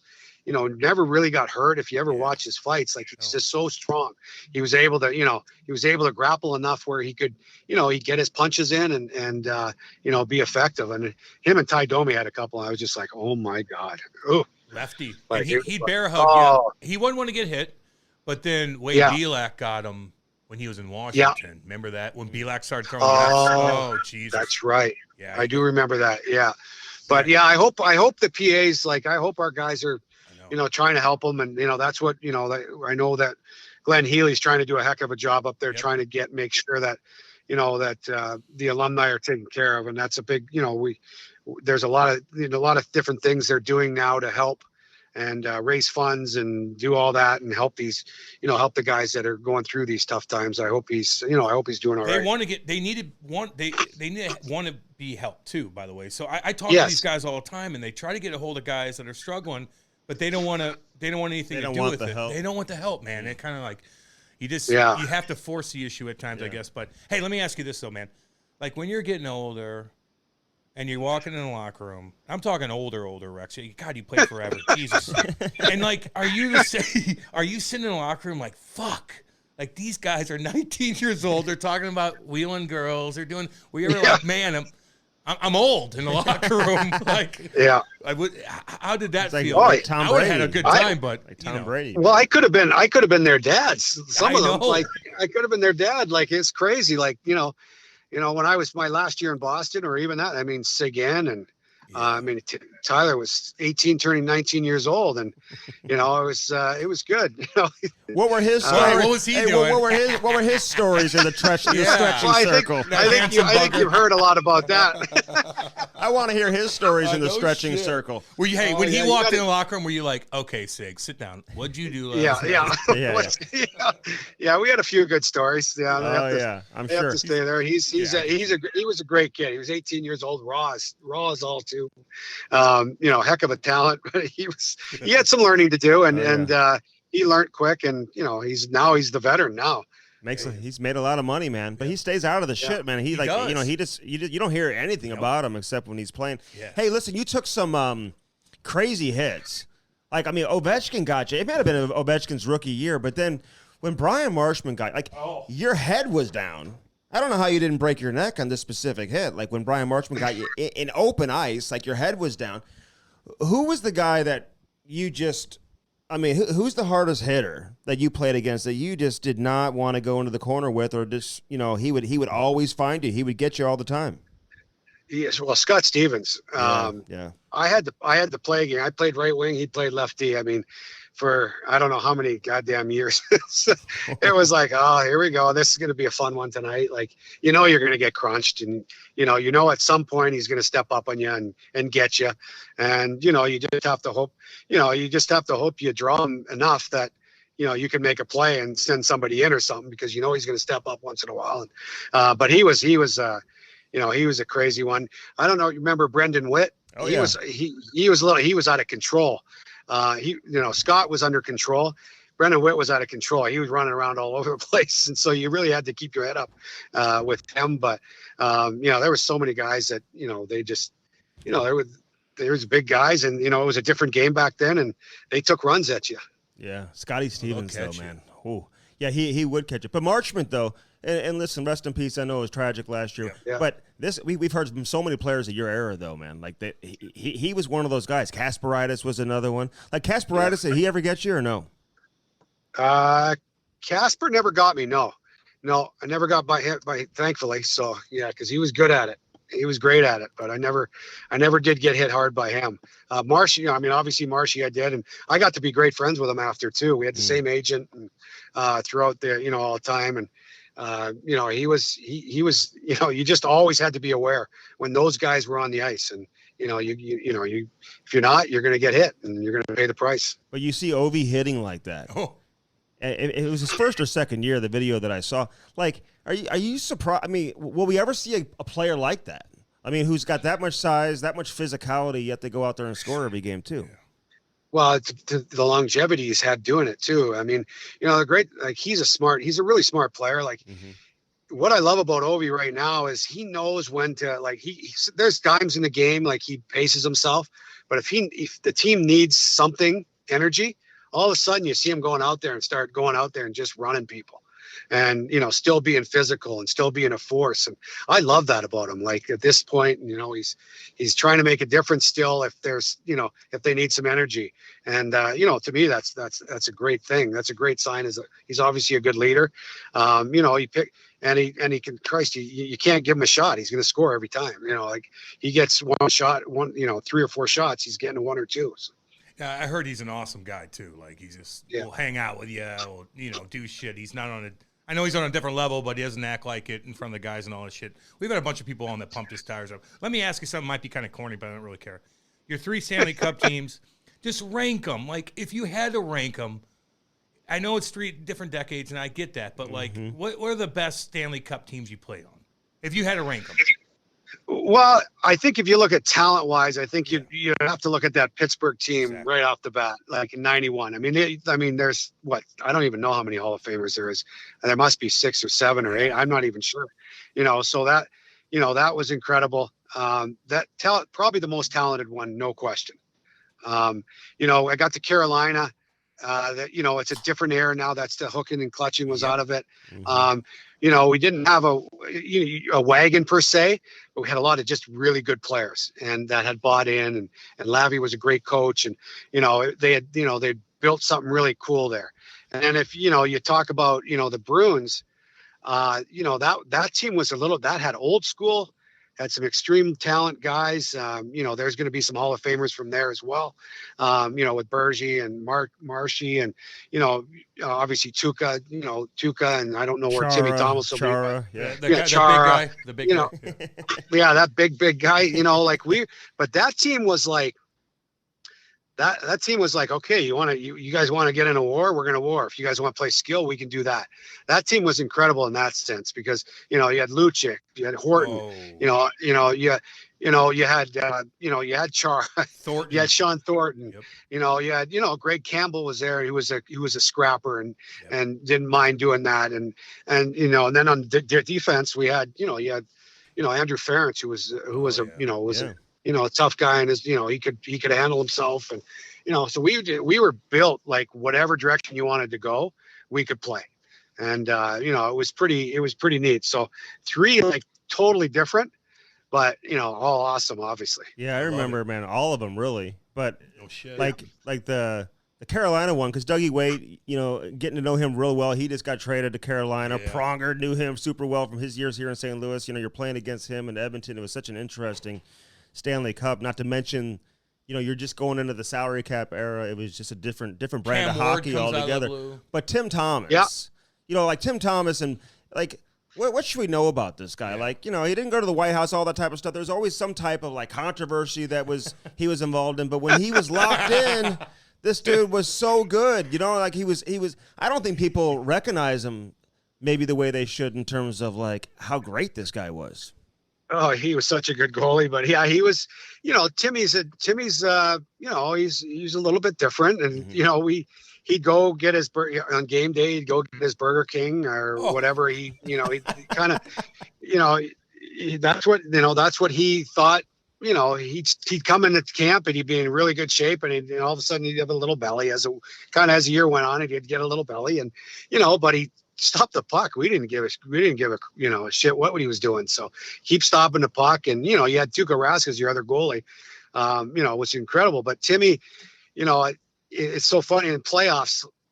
We were supposed to stay in a hotel the night before in our cup run. Yeah. And he wanted to go home. We had no problems. And so he would go home and he'd stay, sleep at home. Man, as long as you stop the puck, we don't give a shit what you do. Right. Like, it doesn't matter. And nobody knew, like, the leaders knew, and we were fine with it, and the team was fine with it. But then Claude found it out at the end, and we were just in the finals, and he found out that he wasn't staying in a hotel room. We're like, and he, Claude he got all fired up, all worked up, and like, Claude, we don't give a shit.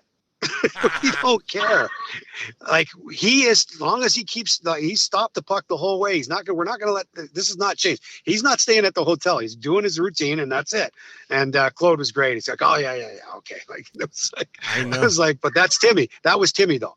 And, but that's sometimes, you have to let them do their thing. And, as long as the team was good with it, and we were, and understood it and thought, this is the best for him, then that's fine. Yeah. We had Claude on, man, and he told that story.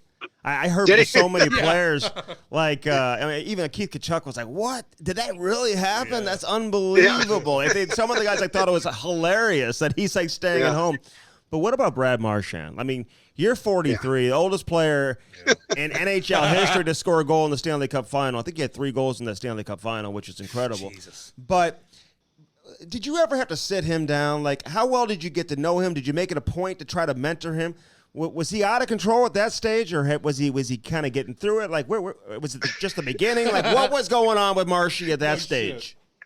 It was just the beginning with him. So me and Bergie spent a lot of time with him. Obviously, I mean, we played together for probably a year and a half. Like we constantly played with each other, and there'd be times on the bench I'd say, hey, just settle down a little, Eric. Just settle down, relax, or And he was great. He was very respectful. He was a great teammate. I loved him, and to me, like it brought energy out for me. I mean, I was 43 years old, and you got a 21, 22-year-old kid like just passionate and fireball and just loving it, and it was great for me. So but you did have to settle him down a little bit, and it was cool.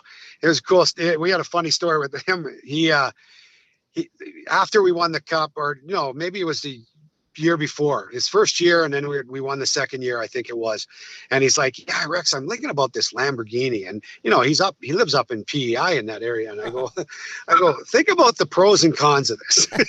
It's like, No shit. Like you're up in that, like, come on, it's your second year, and probably not the smartest move. You might want to wait like a number of years like before you do that. And he was like, yeah, you're right. And he's, he was awesome. He's, he was a great guy, and he's a hell of a player. Let me tell you something. I didn't see that. I didn't really see that when he first got called up, and so it was. I didn't quite see it, and then when you start playing with him, it was like, wow, this kid can play. PA, having a Lamborghini in PEI, there's multiple things that's dumb about that. The Ask- salt, for one. Ask Huberto. He got rid of his. I don't think he took his to Calgary. The salt's not good for a Lamborghini. You're not going to get a good value if you. But another thing is like, hey, when you're young, and everybody knows how much money you make on the team, and you roll in with a nicer car than the fucking big dogs, like the guys are going to be like, "What are you doing, dude?" Mm-hmm. Right? I mean, you know how that goes, man. Oh yeah, it's crazy. It's sure different than when we started. I mean, we'd come in, we'd have like a Jeep and stuff like that. And I remember that we were down in Tampa like a number of years ago, and we walked into the parking lot, and it was like, holy Christ! Like I don't know what the hell was going on there. It was like Lamborghinis and Porsches, and I was like, what the heck just happened? Now they have golf carts. No, but I remember early 2000s, like half the Blues team drove Hummers. Like they all drove Hummers. That was the big thing. That was the big thing at that time. Hey, listen, you're in Tampa Bay. That's like a trivia question. And 90% of our audience is like, what? He played in Tampa Bay? Yeah. Mark Recchi played in Tampa Bay. Matty Lashoff trade. Yeah, he was. Who lives here in St. Louis. And Barry Melrose is the coach, man. I'm curious what that experience was like with Barry. But then Steven Stamkos, he's a rookie, just scored his 500th goal, man, this past week. So he's gone on to have a great career. Like, what was that adjustment like for him that you saw? Like, from your point of view, him adjusting to the NHL, dealing with Barry, Barry made some comments about him maybe not being strong enough to play and whatnot. We had him on. What was your view of the whole thing when he first kind of was finding his way in the NHL? Yeah, well, it was I got to be like really good. Stammer lived by me and Gary Roberts and Ryan Malone and Mike Smith, and we all kind of lived in one development. So he moved into that, and it was great. We got to know him, and I give Gary Roberts a lot of credit. Gary spent a lot of time with him, and just talking to him, both of us talking to him, and he was just a great kid. And I mean, he was a great kid, and he wanted to be a player. And yeah, he wasn't. Hey, most 18-year-olds aren't strong enough at that point, but you could see his talent. You could see that he was going to be a player, and you just had to work with him. And I think what Barry, Barry's just coming in. He's coaching. It's never easy. He'd been out of the game for a while in terms of coaching, and I don't think it was ideal for him.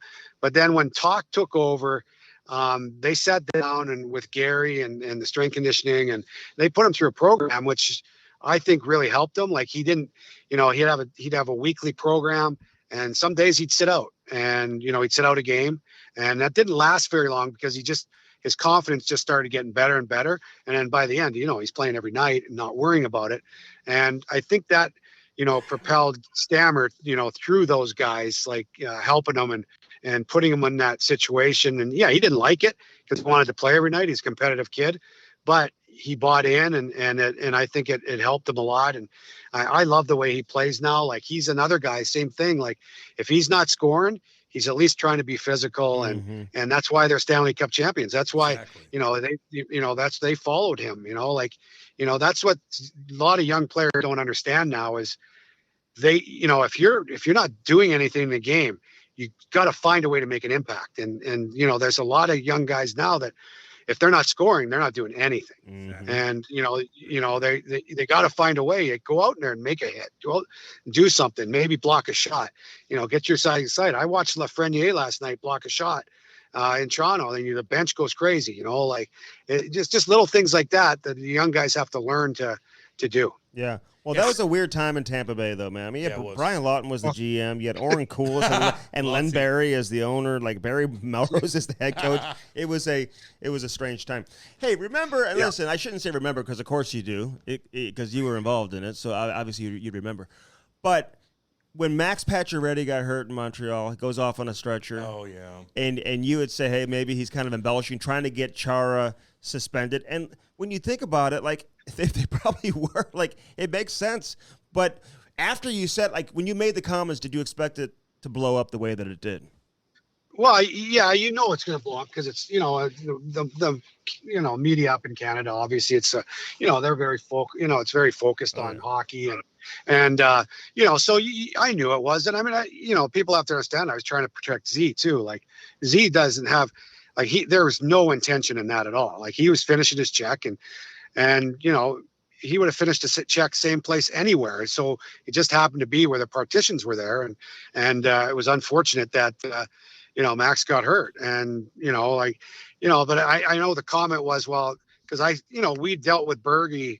When I first got on concussions, like, Bergie couldn't even, like, be in light, and like, when concussions, I'd had concussions and I knew what they were like. And, they were saying he was at a movie and that, and that's where I made that, well, he's at a movie. If you have a concussion, it's pretty hard to be at a movie. So, I kind of just, said that, and then it turned into chaos, which was fine with me because I was really trying to protect Z. Yeah. You never want anybody to get hurt. And as you guys know, like, you don't want you see anybody get hurt, but, there was no intent on Chara's part. And, you're a teammate and you're trying to protect them. Like, that's what everybody does. Yeah. Well, the league agreed because he didn't get suspended on the play. Yeah. Although I love how you said he was Twittering. From that was your quote. He's twittering, it's like no, that was twittering. Yeah, he wasn't tweeting. He was twittering. It's like, you don't know how to say it. Hey, but yeah, listen, no, I like the candidness of it all. And listen, the league agreed with you. They didn't suspend him, and he had the vertebrae issue. But, like, again, if you're at the movies and you're tweeting from probably shouldn't tweet from the movies. When you're out, you probably shouldn't do that. You got the blinds. If you're concussed, you got the blinds down. You're sitting in your room. Yeah. And you're not doing much. Yeah. Hey. Yeah. Were you dealing with Sidney at all when he had his concussions? Like, were you ever around him when he had his concussions or no? No, I wasn't. No. A little bit when he got it, kind of like I wasn't here. I came back, and then he got a little bit tweaked, and but nothing. I wasn't around when he was dealing with it the whole time. No, he had a little bit of an issue after when I came back, but that's it's scary times. You just don't, they're, as we all know, you just never know. Some you get hit, you get cussed, you feel good in the day. You get hit, sometimes you don't feel good for a long time. So, like, it's the brain's just it's a funky thing. Yeah. So you just don't know. All right. Yeah, a few more things for you, man. We appreciate your time, and we'll let you go. Dude. You're getting your kitchen done anyway. What the hell? You don't have to go home right now, Mark. I know. No, I don't. They're repairing your kitchen. Hey, how well did you know Chief over the years? I think you played in the Dub with him, right? When you were playing junior, you may have played a year, like a part of a year. But did you get to know him throughout the course of your NHL career? And, like, you see this guy succeeding as a head coach in the NHL. I know they're struggling a little bit this season, but what's your relationship like with Chief? And are you surprised to see him have the success he's had coaching? Yeah, Chief and I still talk. We're like, we still text and talk. And I played with him in New Westminster. And then we played in Philly together for 4 or 5 years, I guess. So I love Chief. He was the best. He's an awesome guy. I think he's a terrific coach. I think he did a terrific job in Philadelphia. Mm-hmm. I don't ever think he should have got let go from there. First of all, to me, I thought he was doing a really good job. He did a good job in the minors, and then what he did in St. Louis. I mean, he gets it. I talked to him. We'll be in Texas, and then when I was coaching, I'd go in, we'd spend some time together and hang out and shoot the shit about hockey and family and all that. And he's a great guy. He's a good coach. And talk about a guy who was tough, and he was a really good junior. I mean, he scored 30 goals in juniors. I mean, probably because half the people were scared shitless of him. So, but he was an awesome teammate and, fun guy to be around. And, you guys have probably heard a million stories about him, but he's awesome. So what do you like doing now? So I know you got acreage. Do you like getting on boats? Are you a fisherman? Do you hunt? Are you a golfer? What do you like to do? Yeah, golf. I like to golf. It's unfortunately it's snowing here again today, but hopefully golf season's starting soon because I'm really getting bored right now, to be honest with you. I'd like to get back into, I don't hunt or fish. I grew up fishing, but I don't really have any spots around here that I can go. But I just, I chase kids around still. I still got, teenage kids and a 10-year-old son. And, I got 3 older kids off. So I got 6 kids. So, between that keeps me busy. And then, at some point I'd like to get back into management if I could and, help a team build. That would be my ideal gig and to get back in. So, I can live in Pittsburgh and then travel around and help a team and be involved in a team again atmosphere. Well, they'll be calling now. You'll get a job calling now. That's how it works. That's what happens. They come on here. They get everyone that comes on. They get jobs. I don't know how it happens. That's what you want. That's what you get. Well, I'm glad to hear that. Well, prepare yourself. My wife will be happy. Get me the hell out of the house. Hey, are your kids? Are they players or no? My oldest son's playing at University of St. Thomas, second-year D1 program. Okay. He's doing well. It's facing a little adversity for he's sophomore. He's got a little bit of the sophomore jinx right now, but he'll be all right. I think next year will be a big year for him as a junior. And then my 10-year-old son, he's playing too. So my 19-year-old didn't play. He never played. He's likes the artsy stuff, and he's in Bozeman. Going to Montana State there. That's great town. So, cool. So I'm actually heading out there hopefully in another month or so. Hey, I went to college in Big Sky Country too, man. That was like a big northern Arizona up in Flagstaff. Is that Big Sky Country? Oh yeah. Oh yeah. Is that considered Big Sky Country? Yeah, big time. Oh yeah. Big Sky never been up there. Never been up there. I got to get up there someday. Andy dominated. We played hockey there. Dominated. I did. Club hockey. That was a club superstar, Rex. Yeah, nobody was absolutely. watching. Hey, no where were the scouts back then? You had more fans than Arizona has now. Hey, you might. No shit. Hey, are they? I saw one game. They didn't even fill that building. I'm like, know. Oh my God, the Blues are there tonight. I know. Yeah, I think they're expecting 2,500. Hey, everybody's like, wow. All the reporters when they ask the Arizona Coyotes, like, wow, aren't you excited about playing in the college atmosphere? They're like, no. The guy's like, fuck no. No, I want to play in an NHL atmosphere. Yeah, exactly. And I already played college. They had more fans in junior. Oh fuck. Yeah, my son's actually playing there Friday, Saturday. Oh, is he? Really? Yeah, they're playing Arizona State. Yeah. Yeah, they'll have way more. It's probably fans. a harder ticket to get. Way more fans. Oh God. Hey, it's horrible. All right, we got to ask you about Talk, and we love Talk. Yep. It sucks, man. They lose 6-1 last night. I was happy. It's too bad he had to start with the back-to-back because he wins his first game against Chicago. Every time he loses, people are going to be like, yeah, they shouldn't have fired Barbecue Bruce and all this type of stuff. And Bruce, there it is. It's like, I don't know. The whole situation was so weird. I worried about that to an extent of having him walk into this situation because it's so crazy, and I don't know. You can have your own opinion how it got that way and whatever, but do you think it was a good idea for him to take this job? I mean, like, how do you approach, the whole situation that he's walking into? Well, I talked to Talk actually, a little bit before, and he just he's ready to get back in. Yeah. And he was ready, and he sees an opportunity to build something there and change the culture. He thinks he can make a difference and go change the culture there. And he's got a great relationship, obviously, with Rutherford and Patrick Alvin. And, so there's some Pittsburgh ties there. Mm-hmm. Jim knows him really well. He's going to identify guys. He's going to identify who the team's going to build around. And I think that's very important. And the unfortunate part for Bruce, and Bruce is an awesome guy. I know him a little bit. But the situation, yeah, you're right. It could have been handled differently, probably. But at the same time, that Rutherford came in after him, and the GM came in after him. Yeah. The ownership let Greeny go. They probably should have done it the other way, where they bring in the president, bring in the GM, and then they bring in their coach they want. It probably could have been handled right from back to that point. And then I think it would have been easier moving forward for everybody. But Tocchet, he's in for, it's going to be a grind for him, and he knows that, and he's ready for it. But he knows that he's going to have to, identify the guys that are going to be that they're going to be keep around and build the program about. And if guys don't buy in, they're not going to be there. And obviously with the cap world, it's obviously gets hard. You got to move guys and can't move guys, and you just don't know how it's going to go.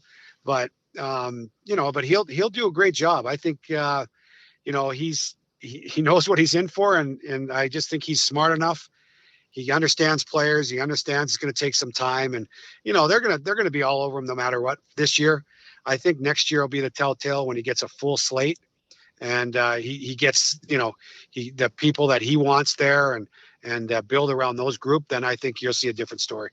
I get you. Hey, last thing for you: if every team's playing in the league, you got the hockey eye, you coaches are who you watching? Like who's your favorite team to watch? Like who you like watching? What players do you like watching right now? God, I watch games every night, so I love watching the Bruins right now. Mm-hmm. I mean, they're just like a machine right now. Like it's like they're a group of guys. I think they're in this for the long run, because their top guys don't play they play 17, 18 minutes. That's going to keep them fresh over the whole season. They rely on 4 lines, they rely on 6 defensemen, and they got great goaltending.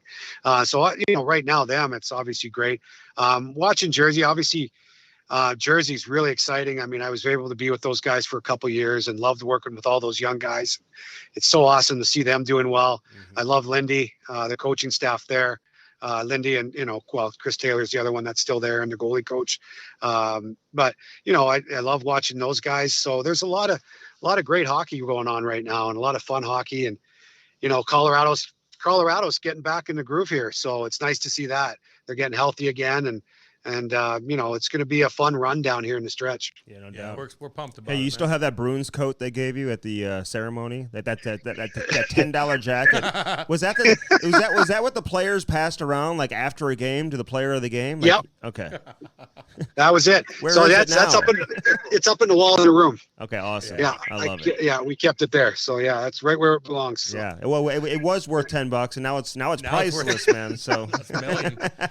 Hey, you've been awesome, man. Yeah. We appreciate you coming on. Seriously. Yeah, all the best. Yeah, Mark. anytime, guys. And answer your phone, because you're going to get some calls. I'll tell you that right they're now. calling. Perfect. Calling you right now. Tell the wife you're leaving. Yeah. I'll let you guys know as soon as I do. There you go. See Rex. I appreciate it, man. See you, buddy.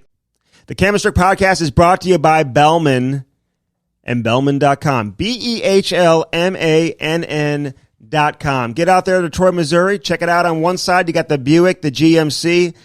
Options for everybody. Then right across the street, you got the Chrysler, Dodge, Jeep, and Ram. Again, find something that works for you and get yourself a new set of wheels in time for the winter. All right, that was Mark Recchi, man. Great stuff from him. God, he was awesome. Another Hall of Famer. Yeah. Man, this guy's such a big dog. Played for so fucking long. It's crazy. Yeah. Being that old and being around young kids like that, and just sticking with it and winning 3 cups with 3 different teams, and just being a cool, down-to-earth guy. Kamloops, dude. Now he's got streets named in Kamloops. Yes. Jeez Louise. He's a super guy. You guys, I mean, usually these kind of guys are kind of like reserved. He laughed at everything. No, he was great, man. I like him a lot, man. No and, wonder. And he'll get back involved with the team very, very soon. Yeah. Great He's dude. Coach Crosby, man. He's done a lot, man. Scoring goals at 43 years of age in the Stanley Cup final. Big time goals. Yep. Big time goals. Damn. Yeah, we talked a lot of. And you could tell the young guys loved him too. You know what I'm saying? Of course. And he's part of that crew with Tage and Berube and all these guys. The cool crew? Yes. Yeah, the crew I want to hang out with. Damn right. Mel Lumby. I love Mel. Hung out with him the other day. Love all those guys. Big Wall. Like, they're just cool as shit, man. There. Fun guys. Yep. Dougie Wade. He's tight with Dougie Wade, too. Wade. What's up, baby? Damn right. We're going to keep this short here on the close, man. It's bad weather outside, icy roads. Cam's got a long drive. Grandma Cam has a long drive ahead of him, so we're going to go ahead and all them boys up in Saskatchewan. Oh, yeah. Like, oh, yeah. So we appreciate all our sponsors, as always, man. Our title sponsor, Hair Club, 800-279-7878, hairclub.com. Go there today. hairclub.com/Cam Strick. Damn right.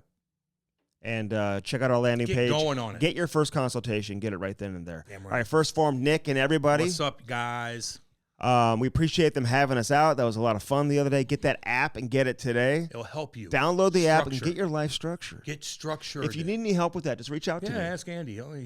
Look at the picture I posted with him flexing. Yeah, just reach ask out. Andy about working. Just reach out to me. Yeah, reach out to Andy. You guys can reach out to But both Cam, of you us. saw me working out. No, I didn't. I was in the zone, dude. I don't look at you. Lord. You were on the other side with the purple weights. We're on the jeez Louise. But yeah, we love those guys, man. It's a game changer. Yeah. Check them out. We're gonna go back there again. And Firstform.com/Cam and Strick. Yep. The best. Yep. Sparks, get that Sparks skate sharpener, Cam. Tell them why. Simplify your damn life. Simplify your damn life. Use that promo code Cam and Strick. SPARX. Get a skate sharpener at your house. It's 2023. Yeah, no shit. Simplify. Stop having the kid do it. Yeah, stop having the kid have shitty ass edges and fall into the boards and rip his AC joint out. Cross behind your skates. Shit. Yeah, the dipshit kid. Bellman and Bellman.com. Hey, man. At Bellman, you don't find any what? Swinging decks. None of that bullshit. We don't play that game. Not at Bellman. Not in Troy, Missouri, dicks. baby. Hell no. Buick GMC on one side, Chrysler, Dodge, Jeep, Ram on the other side of the street. If you have questions about any of it, including that Dodge, Ram, any of the cars, reach out to me, engines and all that. He knows about cars, too. He knows about everything. Just reach out to me. You know. Gel sticks, baby. Get that training mechanism. It's like when you're on deck in baseball, Cam. Yeah. I don't know if you ever played, but in did. baseball, you put a donut on your bat. Yeah, I know. When you're like, taking some swings, some practice swings, and then you take the donut off and you go up there, and the bat is lighter. Yeah. It's kind of like the gel sticks. And you trot slow. Yeah. So stick handle with that gel sticks. Then you go out there on the ice and you're snapping it around. Bar down. Yes. It's like shooting a goddamn Take your golf training ball. to the next level. We're hoping to get some so we can do some videos. Hook me up, man. I'll do videos. Yeah. I'm good at that. Okay, we've got hats available, camandstrick.com. Check that out. Yeah. If you missed any previous episodes, including the one with Brett Hall, as we said, one of our best interviews we've ever done. We've done them twice. Go back and listen to the first one. But we've had more guys on that we talk about even with this interview with Mark Recchi. Go back and listen to John LeClaire and Tony Amonte and all these dudes, man. Cool cats, man. Really cool. Tony was cool as shit, too. Tony, I forgot about Big Tone Dog. Damn right. They were awesome. Hey, listen, drive safe out there, Cam. I will. Because I'm worried about you. I got the shit kicker. I'll be all right. All right, Brody, it's you not okay? about me. It's about the other guys in the Prius. This is not good for Brody's nasal congestion, the way this weather. Brody's He's snorting like crazy over Brody, here. what'd you do last night? Like, he doesn't touch alcohol, nothing. It looks like he's But he's in worse condition than us. Yak all night. I know. We love you, Brody, man. Yeah. Hey, everybody, put that fire on, sit back and relax and enjoy yourself, man. We love all you guys. We love y'all. This has been the Cam and Strick Podcast.